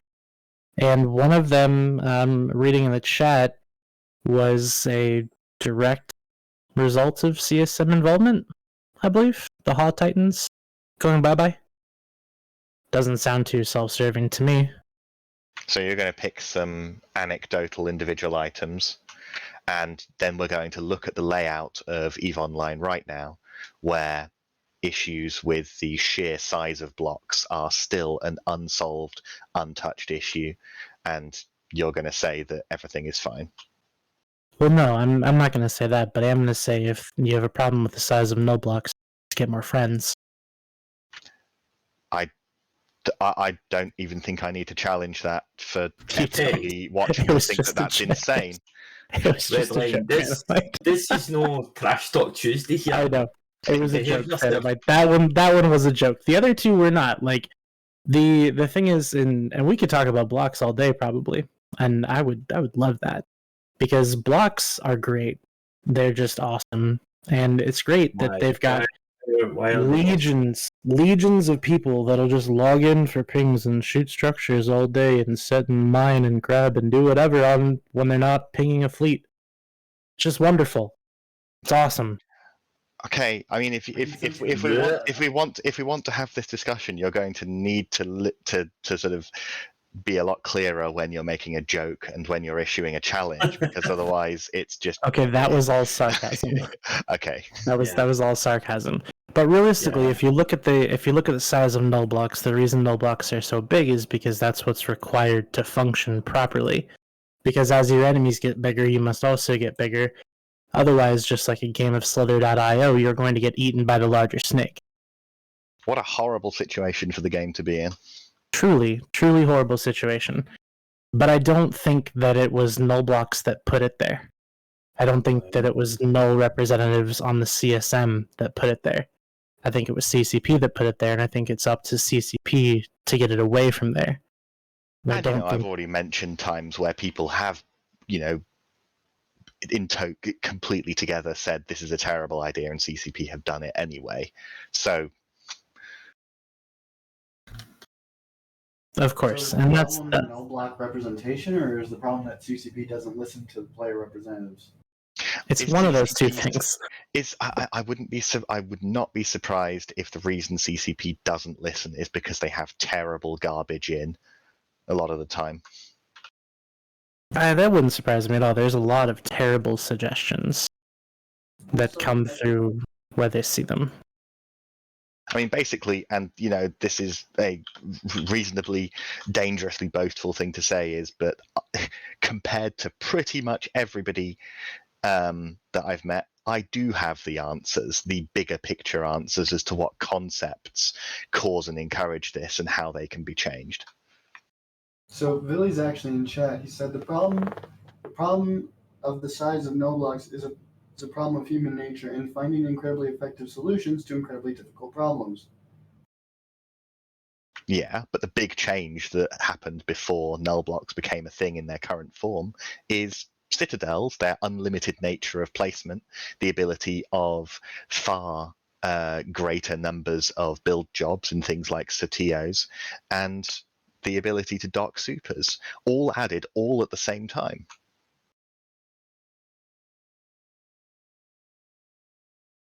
So we can agree that citadels are an issue. But And what why are the will issues? CCP not deal with it? How do you want them to deal with it? Specifically you, how do you want them to deal with it? I want citadels to be limited in number that can be anchored in individual systems, and I want them to have their locations specified or at least limited so that they can't be on gates or other strategically powerful locations. Billy just made another point and said that the old blocks were just as big pre-citadels. No, calling you out, Villy, that's absolute bollocks. Absolute utter bollocks. Why don't we get Villy on the show to come and discuss this? Bring him on. You're welcome on, Bill. Because then if you bring Villy on, then my credibility goes out the window because he's way smarter than I am. Redline, did you ever have any credibility in the first place? Hey now, come on. Redline 13, CSM 17. Something. So what you're saying is there was 12 before you? Yes. Go for it. Some originality there, Redline, come on to fuck. What? I thought you said this wasn't Trash Talk Tuesday. Do you want me to light it up, or do you want me to not light it up? You fucking do whatever you want. We're kind of in the Villy's in drag me. Villy's in drag me. Someone drag him in. I got this.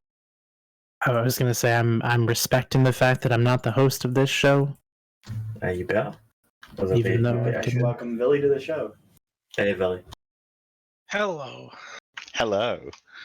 I'm literally just out here trying to do my abandoned drone sites and trying to watch a show in peace. Guys are arguing and just trying to provide some context and some additional thoughtful points to your discussion. Now I'm here. How you doing? It's You good to thought you hear from could've- you again, Billy. It's been a You while. thought you could escape, Billy? You can never. Once you're here, you're always here. How's Apparently retirement, so. Billy? Apparently so. How is retirement? It's alright. It's alright. Quieter. Definitely quieter, as I say. You got, Doing got some your fun little- in Losec right now. Oh yeah. Rolling around and kicking more, trying to find some action. you got your little wooden cabin in the woods, looking out for bears and things like that. Retired in the remote areas. Billy, should we jump straight to it? You're here because I say that blocks are bigger than they were before citadels, and you're here to say that they are the same as they were before. I didn't say the same. I said they were bigger. Okay. Why didn't The old we Northern see... Coalition was literally like that existed 2009, 2010 area was just as big or bigger, and I'm pretty sure it was probably bigger than the current Imperium, which is the largest block that's in right now. Except without the level of coordination, without the level of infrastructure, without the level of construction ability, without the level of resource harvesting that we have now. It Feels had like a more of sidestep right there. it had so you're now admitting, right, that it was bigger, right? So you have conceded that point? I will concede that point to you, Billy. Okay, so now let's go over the 4 points you just made.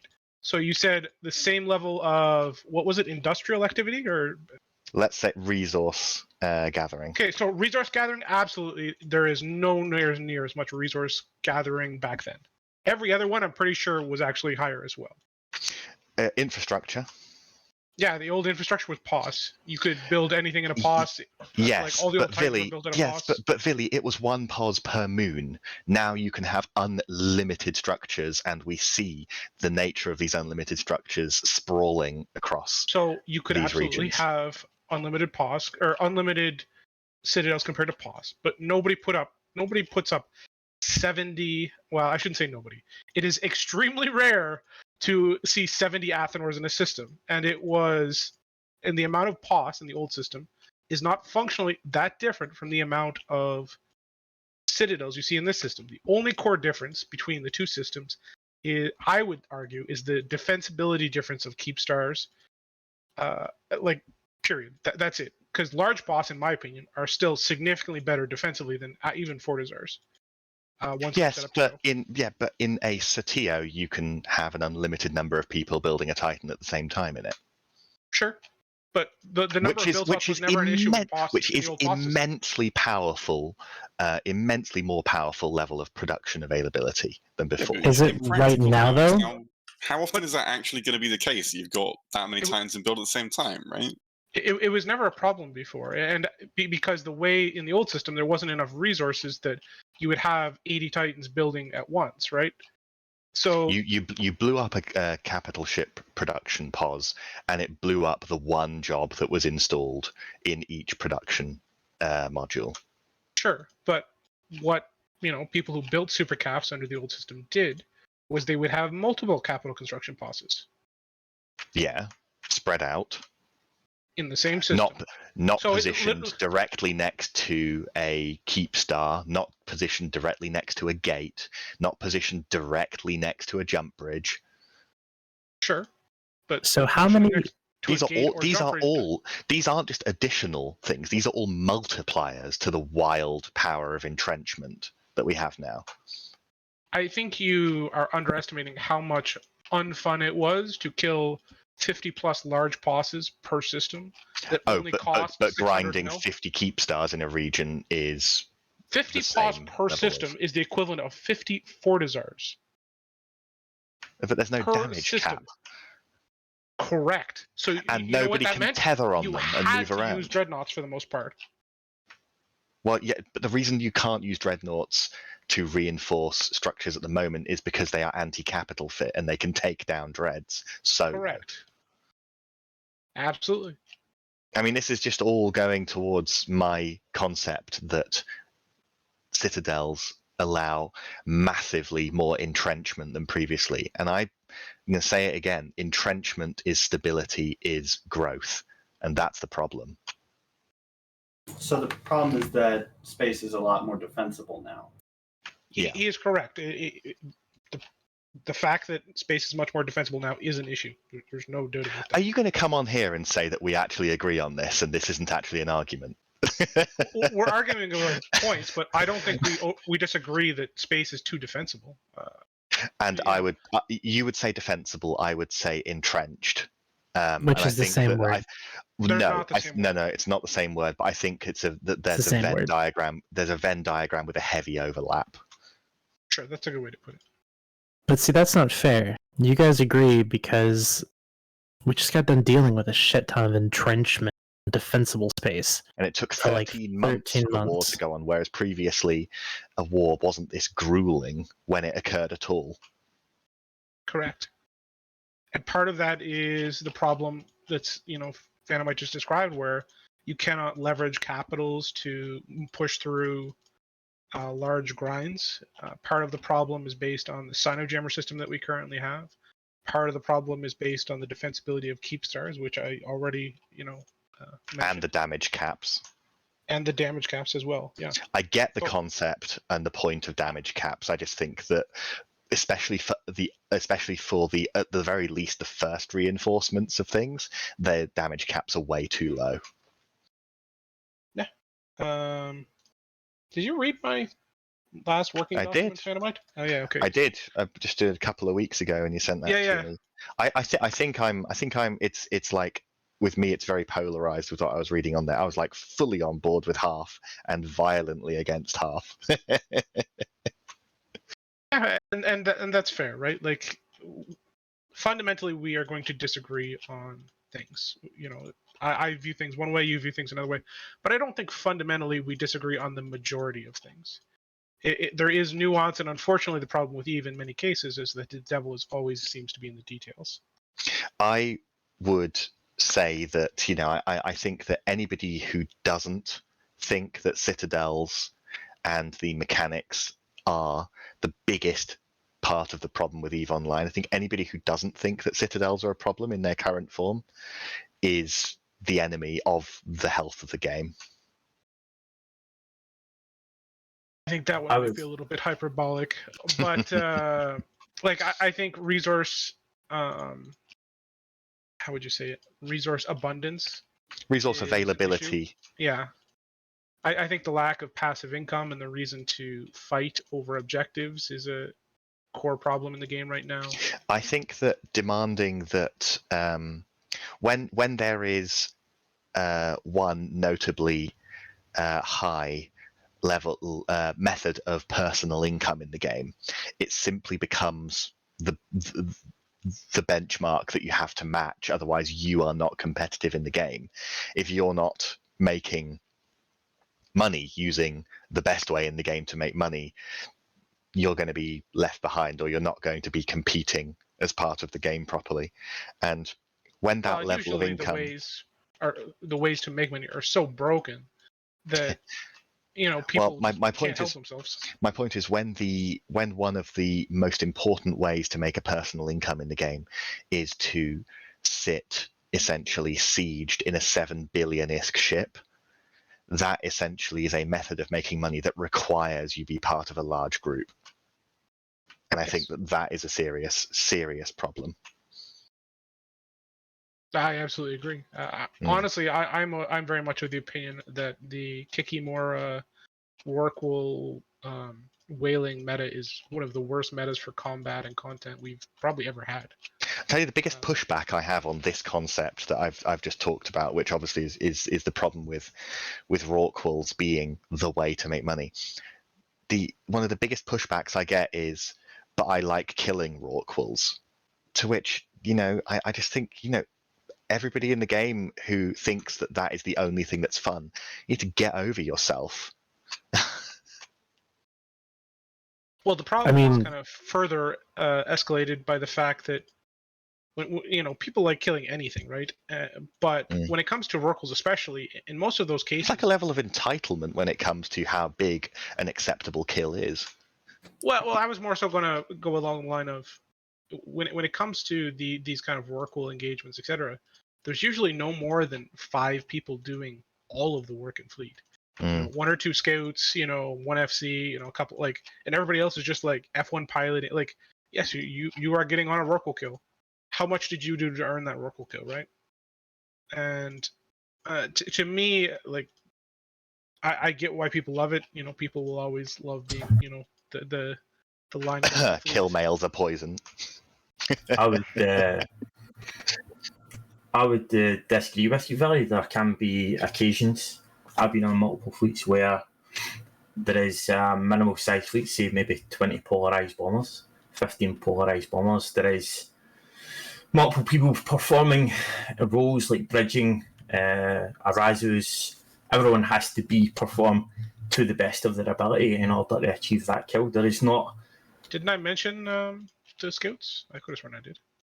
Yeah, when you said 5 people doing everything, I counted scouts in, I'm not trying to take anything away from the people that do things, but saying you're a polarized bomber to me doesn't imply you're doing anything. The rest of the people are just committing time. That's it. Well, they're committing time and just no brain power, right? And I just find it unfortunate that the game requires so little people besides getting in fleet and showing up, I guess. And I think what would you like it to require? Like, realistically, what do you want people to have to do to go out and kill something like a Rorqual?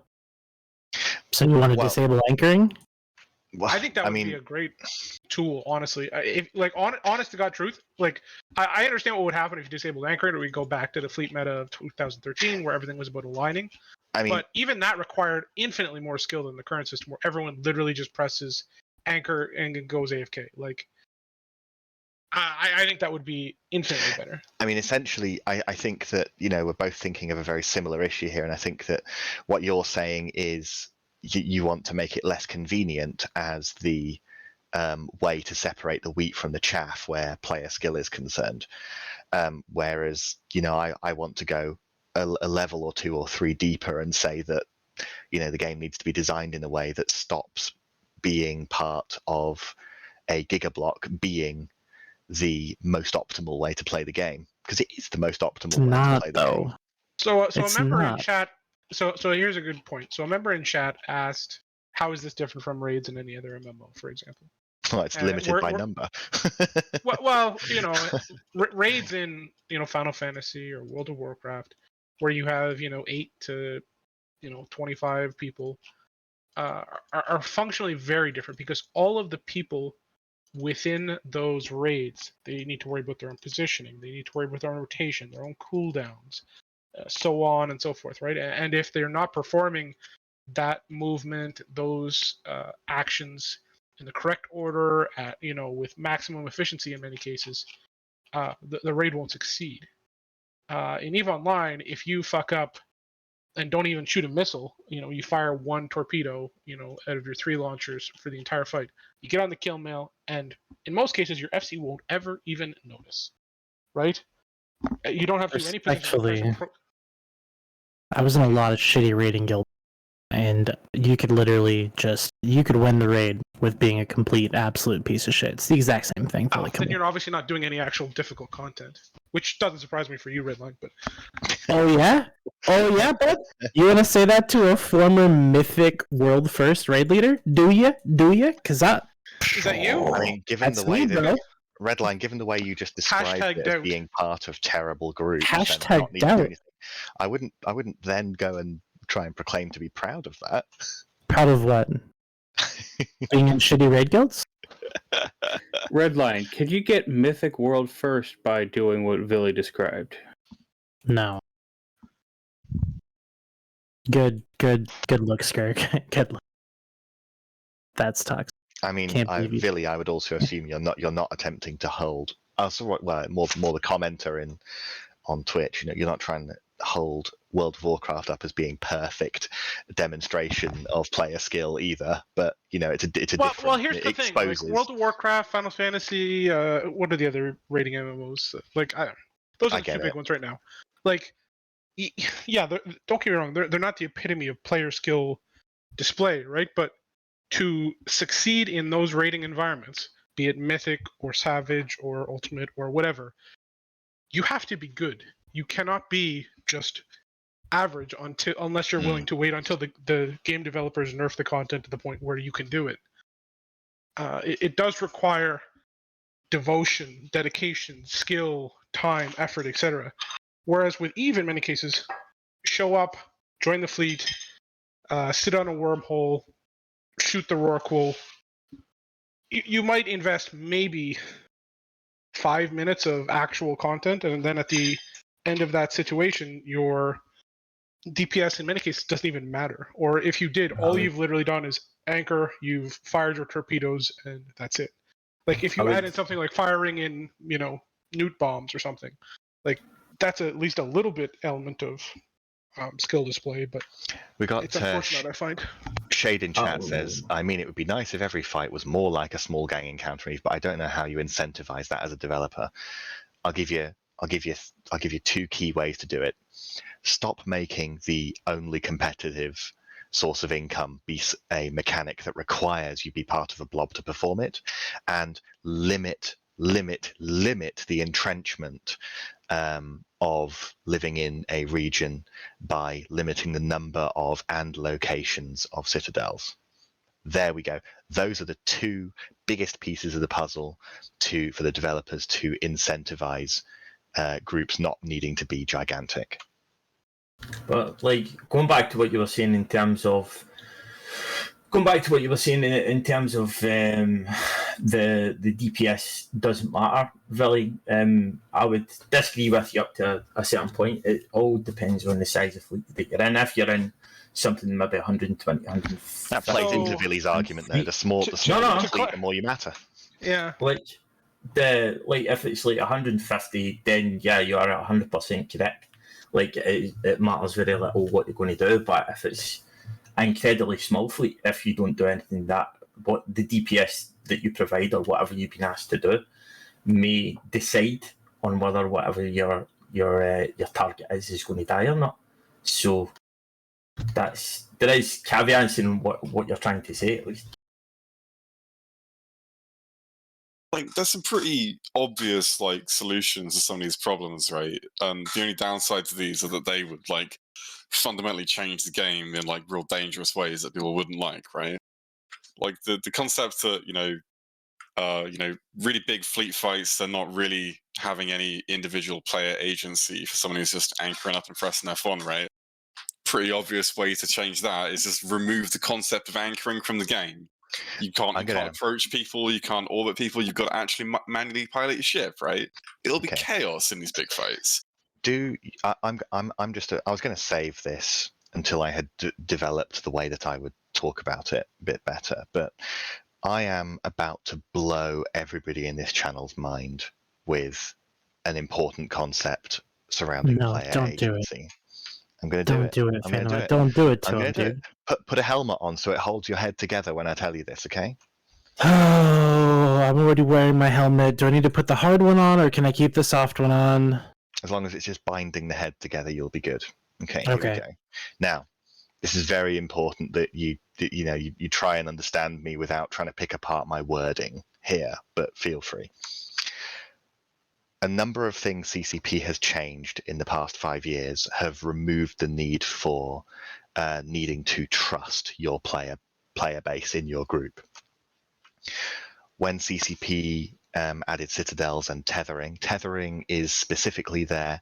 One of the things it's there for is to solve the problem of, without pauses, how do people bridge off a Titan without the Titan getting dropped every single time? That's one of the most important reasons that tethering exists. When you remove the need to stage from a pause, you have now removed the need to keep a POS password secret when you were using that instead of mere standings. Well, mere allow alliance, allow corp. If people were forced to bridge from POS shields, it would require a level of player trust where you have to compartmentalize players into people you trust and people you don't trust. It would mean that if you didn't trust your player base, they would have to be sitting outside the shield to bridge, meaning that they would be vulnerable. CCP have removed the need for trust in that case. CCP have also helped remove some of the need for trust by introducing ships such as the Monitor. If you can't trust your people, then somebody will, a spy will relay who the anchor is over and over again. A Monitor reduces the need for trust by giving a dedicated FC ship that is bonused towards tanking. And Do you see target what I mean painting. when I get on with this? And That's target not painting. entirely true, right? Like, you know, like when I'm FCing a fleet and I'm shooting another person's fleet and they're FCing a fleet, you don't need spy to see who the anchor is. You just look at the fleet and the person in the front is the fucking anchor. It's not difficult, dude. That's why That's when a valid that's why when I talked about Monitor, I say it was reducing the need for trust, not eliminating. Right, but that point I would say is completely invalid. It doesn't make any sense to me at all. And there you go, attacking the wording again.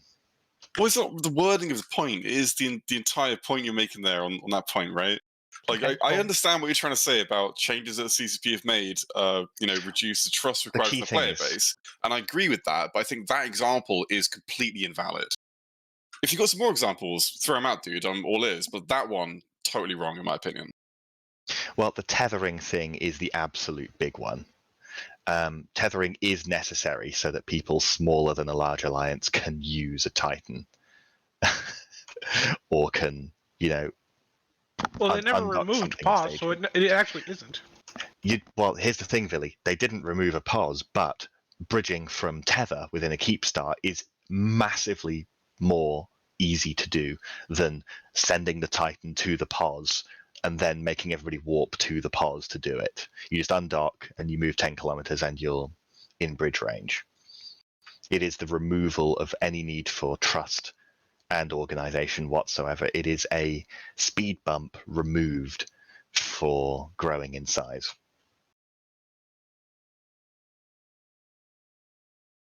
So what?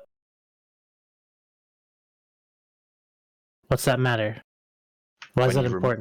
When you remove speed bumps to growing in size, people can grow in size a lot faster. No, specifically, why is trust? Why is removing trust?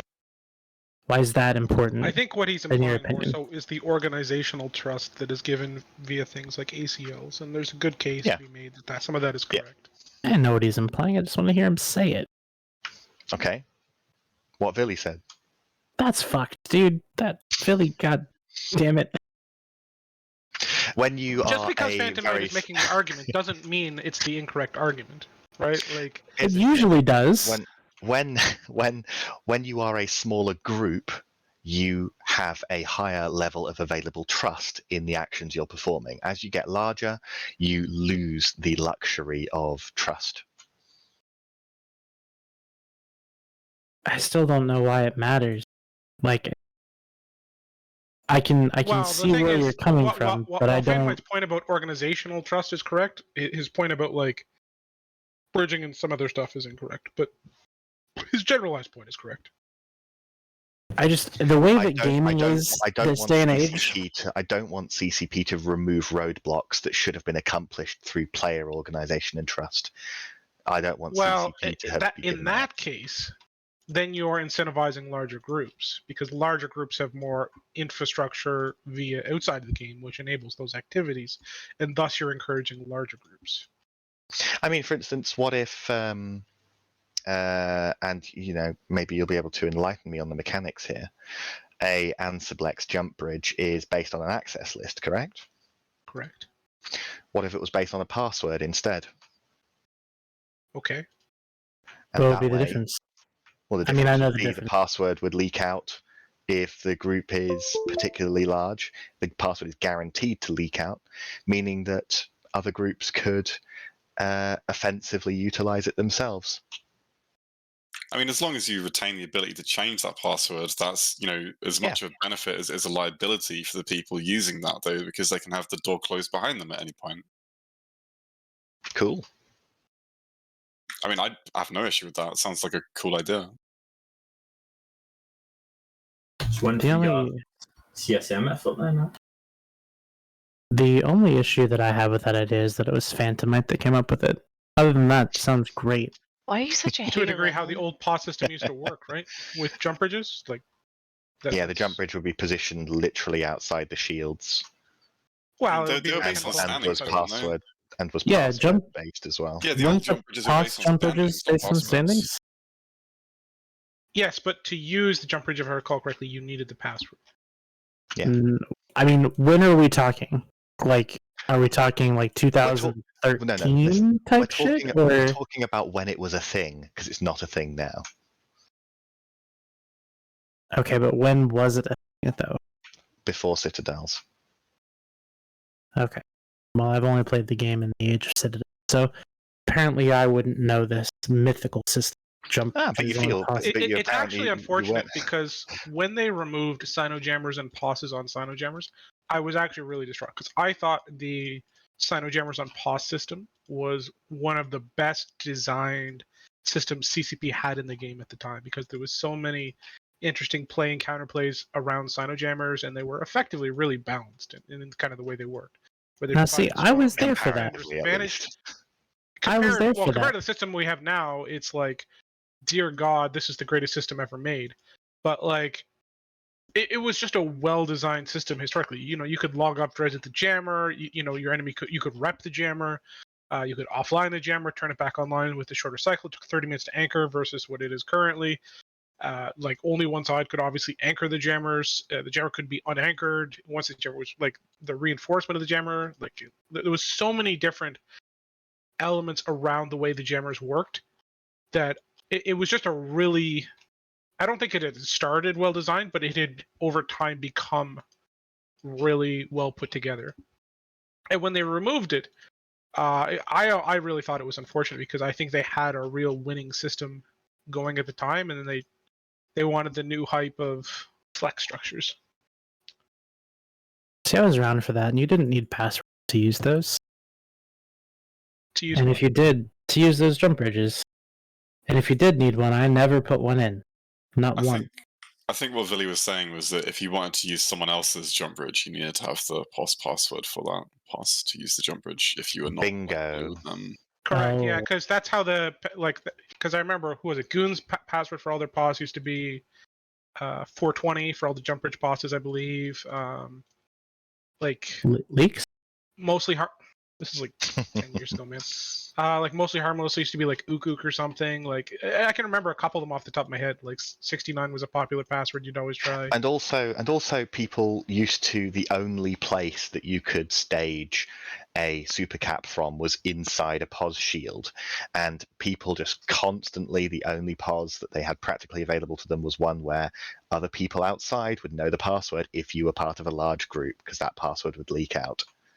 It essentially Also, because the removed- passwords were easy, right? Have you guys ever tried to log into your work account? You're like, oh yeah, I have to have 20 characters, so many like exclamation points and numbers and caps, and then you forget it like 3 times, and you have to call your help desk to tell them what your password was or whatever. That's why most passwords were like Rain, hello Rain, or Rain, password. Rain. The What? people on the help desk should never ask you for your password. I think you've been scammed. Oh, No, but if you can forget your normal work password where there's actual OPSEC, not a video game OPSEC, you're gonna forget your POS password. So it has to be something super simple. What I'm Like, saying is I thought you said work account. I thought you said Rourke account. no, work. Like I thought IRL, you said right? rock account as well. No, I'm so sorry. This is your brain on nullsec. This is your brain on spod. Honestly, as much as like one of the realizations I came to like a year or two ago, and I think it's still accurate now, is I think Keepstars, the way they're set up now, where you can dock supers versus people coffining and so on, I think is not correct. I don't know how to do it better. It's another piece of the over entrenchment puzzle. Well, the fact, yeah, you can stuff a Keepstar with 1,000 extra supers on top of even the core ones, right? I just don't know how to fix the problem. Let's say, because certain genies are really hard to put back in the bottle once they've been They taken out are, of the bottle, right?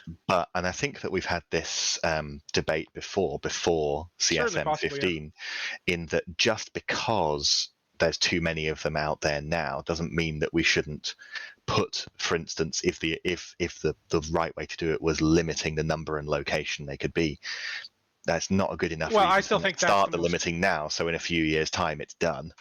Unfortunately, I still think that's the most terrible solution ever, because people will just maximize all of their Citadel counts throughout their space, and then you cannot offensively drop Citadels, which you need to succeed. Well, I'll tell you what, I mean, that's actually a different problem. It's a puzzle piece that connects to this puzzle piece, but that's a different problem. Needing to have your own Citadel to assault the other Citadel, that's a different problem to solve. Well, if you didn't have it, where would you even stage? NPC space? Ugh. What's wrong with staging an NPC space? Well, why would you choose to Good do luck that consulting if the you could? drones if you have no NPC space, where you have no NPC space. I mean, this is something that's come up before in that, people kind of, and I think this is a good idea, generally think that there should be a little bit of NPC space everywhere to have a starter place to invade everywhere from. And I don't mean that every single nullsec system should be within range of some NPC space somewhere, but some of it is far too far away from NPC space to be assailable. At least assailable in a reasonable manner. It shouldn't require. It's not an 40,000 unreasonable people. argument. But once again, you're talking about massive level changes that would change the dynamics of many things. And, there's only so much buy-in to get so much change done, and where to get the most value for those changes, right? As you know. I'm not happy to just leave things as they are because it would be difficult to solve. Nor am I, but I am a pragmatist, right? With a lack of any other more reasonable way to deal with this kind of problem, got to rip that band-aid off. Got to do it the painful way. Well, which band-aid do you rip is the question, right? Because it's not one band-aid; it's 40 different band-aids that need to be ripped off. Yeah. And no, if you ripped them all off at once, you've affected, like, the first 20 band-aids might be good to rip off, but then after those first 20 are ripped, the problems you're going to be dealing with are incredibly different from the problems you have when you started ripping band-aids off. I intend to play this game forever, so time taken to deal with something is not an issue for me. I just want to see it start and get moving. Yeah, I don't disagree with that assessment. Get yourself back on the CSM. Get in the rooms, fight for it. It's actually unfortunate for anybody not tracking who's kind of listening. Because CSM 15 never ended up getting to have a summit because of COVID, we were really... We didn't have the impact. We didn't have the connection with people where we could see each other's facial expressions and talk outside of a meeting and have a real connection to talk about things. Yeah. Zoom calls and Teams meetings are never the most effective way to also, get things done. Side note, obviously you knew this beforehand, having been on the CSM before me, but CCP really loves to use every available collaboration tool under the sun simultaneously rather than bringing it all into one, don't they? What do you mean by that? Sorry, collaboration tool? Slack, Teams. Yeah. Yeah. Don't you know, Phantomite? It's like you have two conversations with the same person at the same time, but they're on two different platforms, therefore they're two different things. It's actually kind of funny because I ended up on a CCP call at the same time as a CCP Teams meeting at the same time I was on a meeting for something else, and I was like, yeah, this brings me right back to Eve. Practice for being on 2 or 3 comms at once. Mm-hmm. Trying to focus in on 2 or 3 different conversations.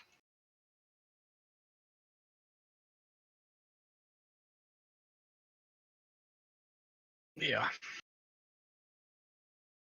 I will be trying again for next year. I'm going to try properly. I got a lot more that I want to try and do. Don't fucking lose this time. Ah, damn it. That's the thing that I didn't do. Yeah. This time you Yeah. should try getting more votes than the other people. Don't worry, Dynamite. I'll vote for you. Thank you. I've got a tip for you, Phantomite, actually. Yeah. You know, if you campaign on the platform that what you're going to campaign for the hardest in your turn is taking the Ragnarok and making it vertical, I think that it'll be a no-brainer. Like, you'll easily get on the CSM. Well, in theory, that is some space that could be occupied by hopefully a future Angel Titan. How about that instead? Honestly, I'd rather Let have it vertical. go. But that's just me. Or just double click upwards. The power is in your hands, in your mouse. I'm in a big null block. I can't manually pilot my ship, dude. And the truth is out. Aren't you an FC, Carmen? Don't you manually pilot like a bunch of people's ships all at once? He does. Isn't that a Depends who you thing that ask. you do? Honestly, I just hit orbit on the enemy FC and just hope it works out. Ah, a mutant pilot. I see. Mutant. Hmm. By the way, given that there's no other, apparently no other decent fixes coming for the hack meta, cut all hack lock ranges in half. Why would I really like the hack meta. I think it's really healthy in a lot of ways. We probably need to change other parts of the game. Are you trying to give Phantomite an aneurysm? No, really, I alright. think it's genuinely worked out pretty well overall. I'm not going to respond to this kind of thing for my own health. The only problem with the hack meta at the moment is that the price of hacks is what's driving the hack meta. The Oh, fact that come hacks are on, 250 mil and everything else is substantially more, but also comes with a variety of other implications for it. I think that one of the biggest problems with the hack meta is the fact that medium-sized, long-range weapons are too powerful compared to the short-range versions. One of the things driving the hack meta is that battleships and artifacts are too expensive. Maybe all three of these things are correct at the same time. That is exactly what Villy said, sir. I think one of the main things driving the hack meta is that if your fleet goes slower than 1500 meters a second, you get carriers dropped on your face constantly. Yeah. I agree with Or- all this, and we should And if have you're- Battleship Logi. Thank you in advance. You do Yeah, have Battleship Logic. It's Nesters. Come on, fly it Shut right, the man. fuck up, Redline. Isn't Let's Battleship go, come Logi on. called an artifact? Yeah, I sadly. saw the stupidest request on Reddit today. They were asking why the Nestor wasn't a Black Ops ship. Oh yeah. This is why you shouldn't read Reddit. Because we need more fucking Black Ops ships. Because we need to, it's all. I also, this is just gonna piss 5 people off in chat and maybe one of you in here, but if you think that Black Ops battleships should have co-ops cloaks or T2 resists, you're an idiot. You're an idiot. We got one. It would be nice, but it's not. It Black would Ops be nice. battleships should definitely have covered up cloaks, Why? Why?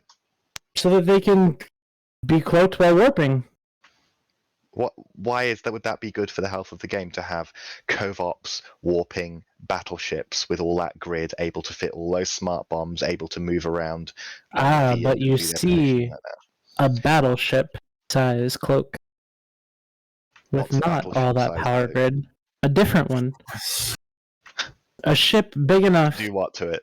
You see, lore-wise, You're spitballing here. you can't cloak a battleship because it's too big. The technology required to cloak a Black Ops battleship is too advanced. Redline, the Capture answer is the brains. staring you in the face, pal. It's called a Black Ops battleship, not a Covert Ops battleship. Yeah, exactly. What we need is Tech 2 Titans that can do covert ops cloaks and jump to a covert silo. Do you remember when CCP changed the bonus surrounding ships that could fit Kovop's cloaks. Previously, it was a sort of straight up ability, can fit Kovop's cloaks, and then they changed it to be a CPU reduction. Is that right? Mm-hmm. And then on you're now the new Marius. And then on Sissy, somebody pointed out that they undocked a avatar, fitted the brand new processor overclockers into the rigs, and just fit a Covops on their avatar. A Covops and a Doomsday fitted. And it worked. That's fair and balanced. Basically, the vision that I have for EVE Online is that everybody who's not in a null block might as well just stop. Because nullsec #1, dude. Nullsec #1. Told you, Redline, this isn't Trash Talk Tuesday. We talk sensible. God damn it, I forgot. I forgot again. I'm sorry. I want Concentrate, Redline. I'm doing an override, Dex. An override? I mean, We trash talk? I mean, the way that I and a lot of people in LowSec play the game is we do PvE so that we can PvP. But if those two... No, you don't. You do PvE so you can get fucking wealthy. Fuck up, Redline. But if those two priorities ever swap round and I start PvPing so that I can protect my PvE, then I'll come join you in Null. But what if you want to PvPvE? Ooh. That's like a new trend in games I've seen. PvEVP. EVPVP. EVPVRP. Huh? Oh, damn. Too far, Val. Too far.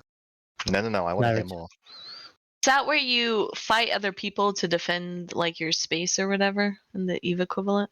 No, it's where you fight other people to defend your roleplay character. I do that all the time. Of course. That's limited to high sec, isn't it? Low sec 2. Dirty faction pirates or whatever. Basically, where snuffed out isn't Phantomite.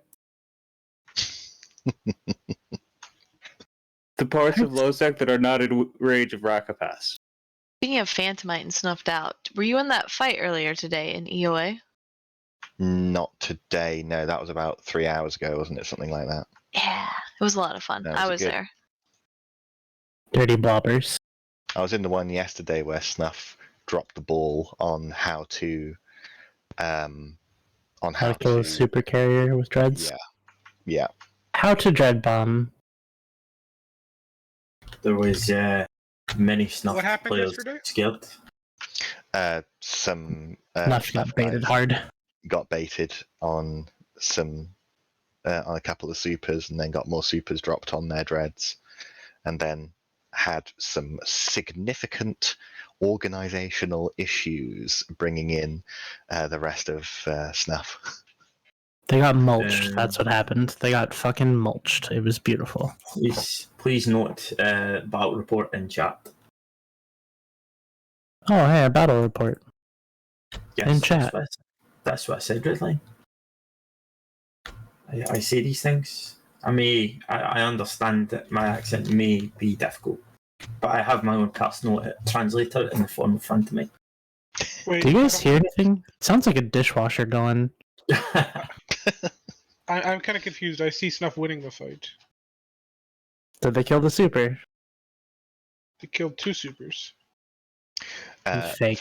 I was there as part of the responding after it had all started to go wrong, but I gather that to begin with, Snuff did have tackle on at least one Titan and more supers, and they did not manage to continue doing that during the chaotic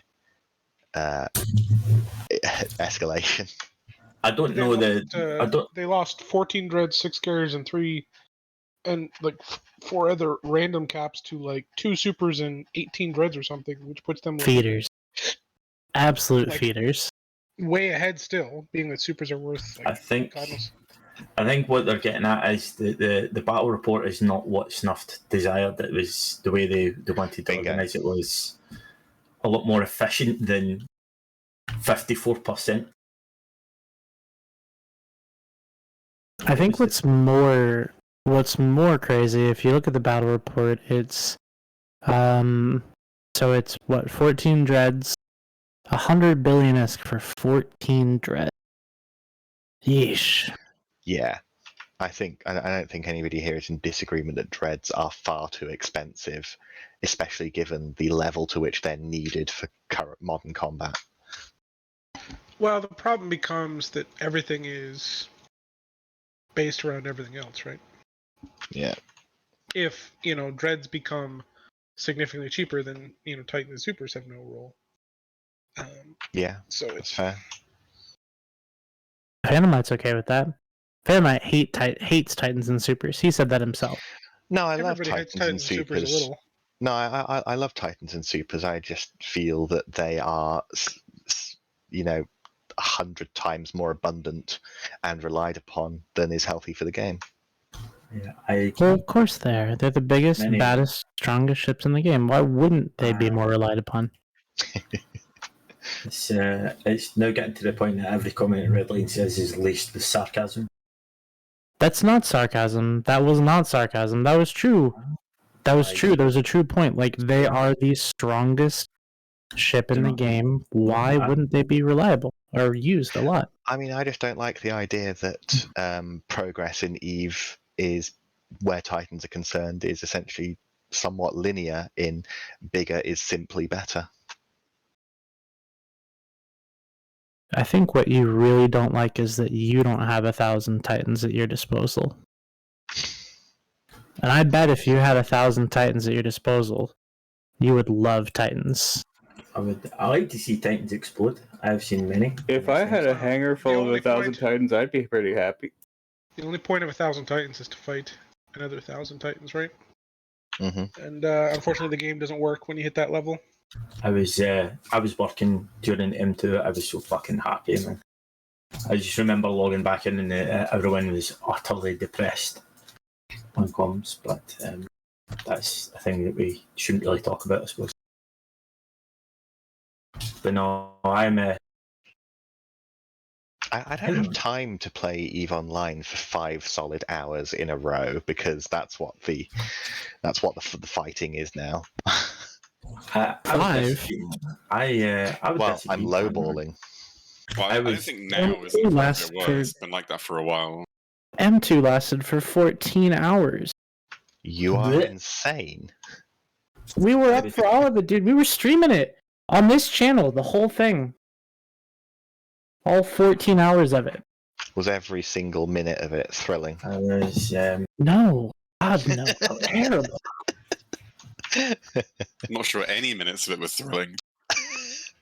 I mean, there were well, some the thrills, like, certainly were. I'll give it that.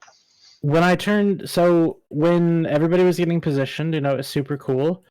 And then when I, started to see the Pappy Titans come in, it was pretty cool. And then when I turned on my brackets to show fighters, it became significantly less cool, as I'm sure you know. You need to get a good computer, mate. I mean, it became significantly less cool because I saw that the entire fleet of Titans that my allies had brought had just jumped into a ball of 1,000,000 fighters. Doesn't really matter how good your PC is. If you jump into a fight that scale, your client's going to struggle, no matter what. CCP should get one of those cool new Apple M1 chips to run their servers on. I hear they're really good. Got a Mac client now, then the world has fucking been solved now. Anyway, speaking of not having time to do things for millions of hours on end, I have work in the morning, and this has been great. And I love you all. I'll see you soon. You know what, fan of me, I don't have work in the morning, so enjoy work. And answering your tickets, can you reset my password, please? Oh, I don't bother even getting tickets for that. They just phone me up and I just do it. What do you do? I'm not judged. I'm not judged on my ticket numbers. Do you do a luxury? Password 1 with a capital F. I could tell you, but I'd have to kill you. Good night, everybody. See you after, mate. Cheers for coming, man. Thanks for having me. Hello, Rain, by the way. Just wandering. How are you doing, man? How are you saying hello to? Says hello to Rain because she was here and I didn't say hello. Oh yeah, she's gone. I know. You didn't say hello, so she left. I know. That's a problem. Yes. That's it. So does anyone have anything else they want to talk about? Oh, there is one question I wanted to ask. Billy, so CCP just announced, or not just, but they announced an end to downtime. How do you think that this may affect future Titan fights? Is that something we were speculating on?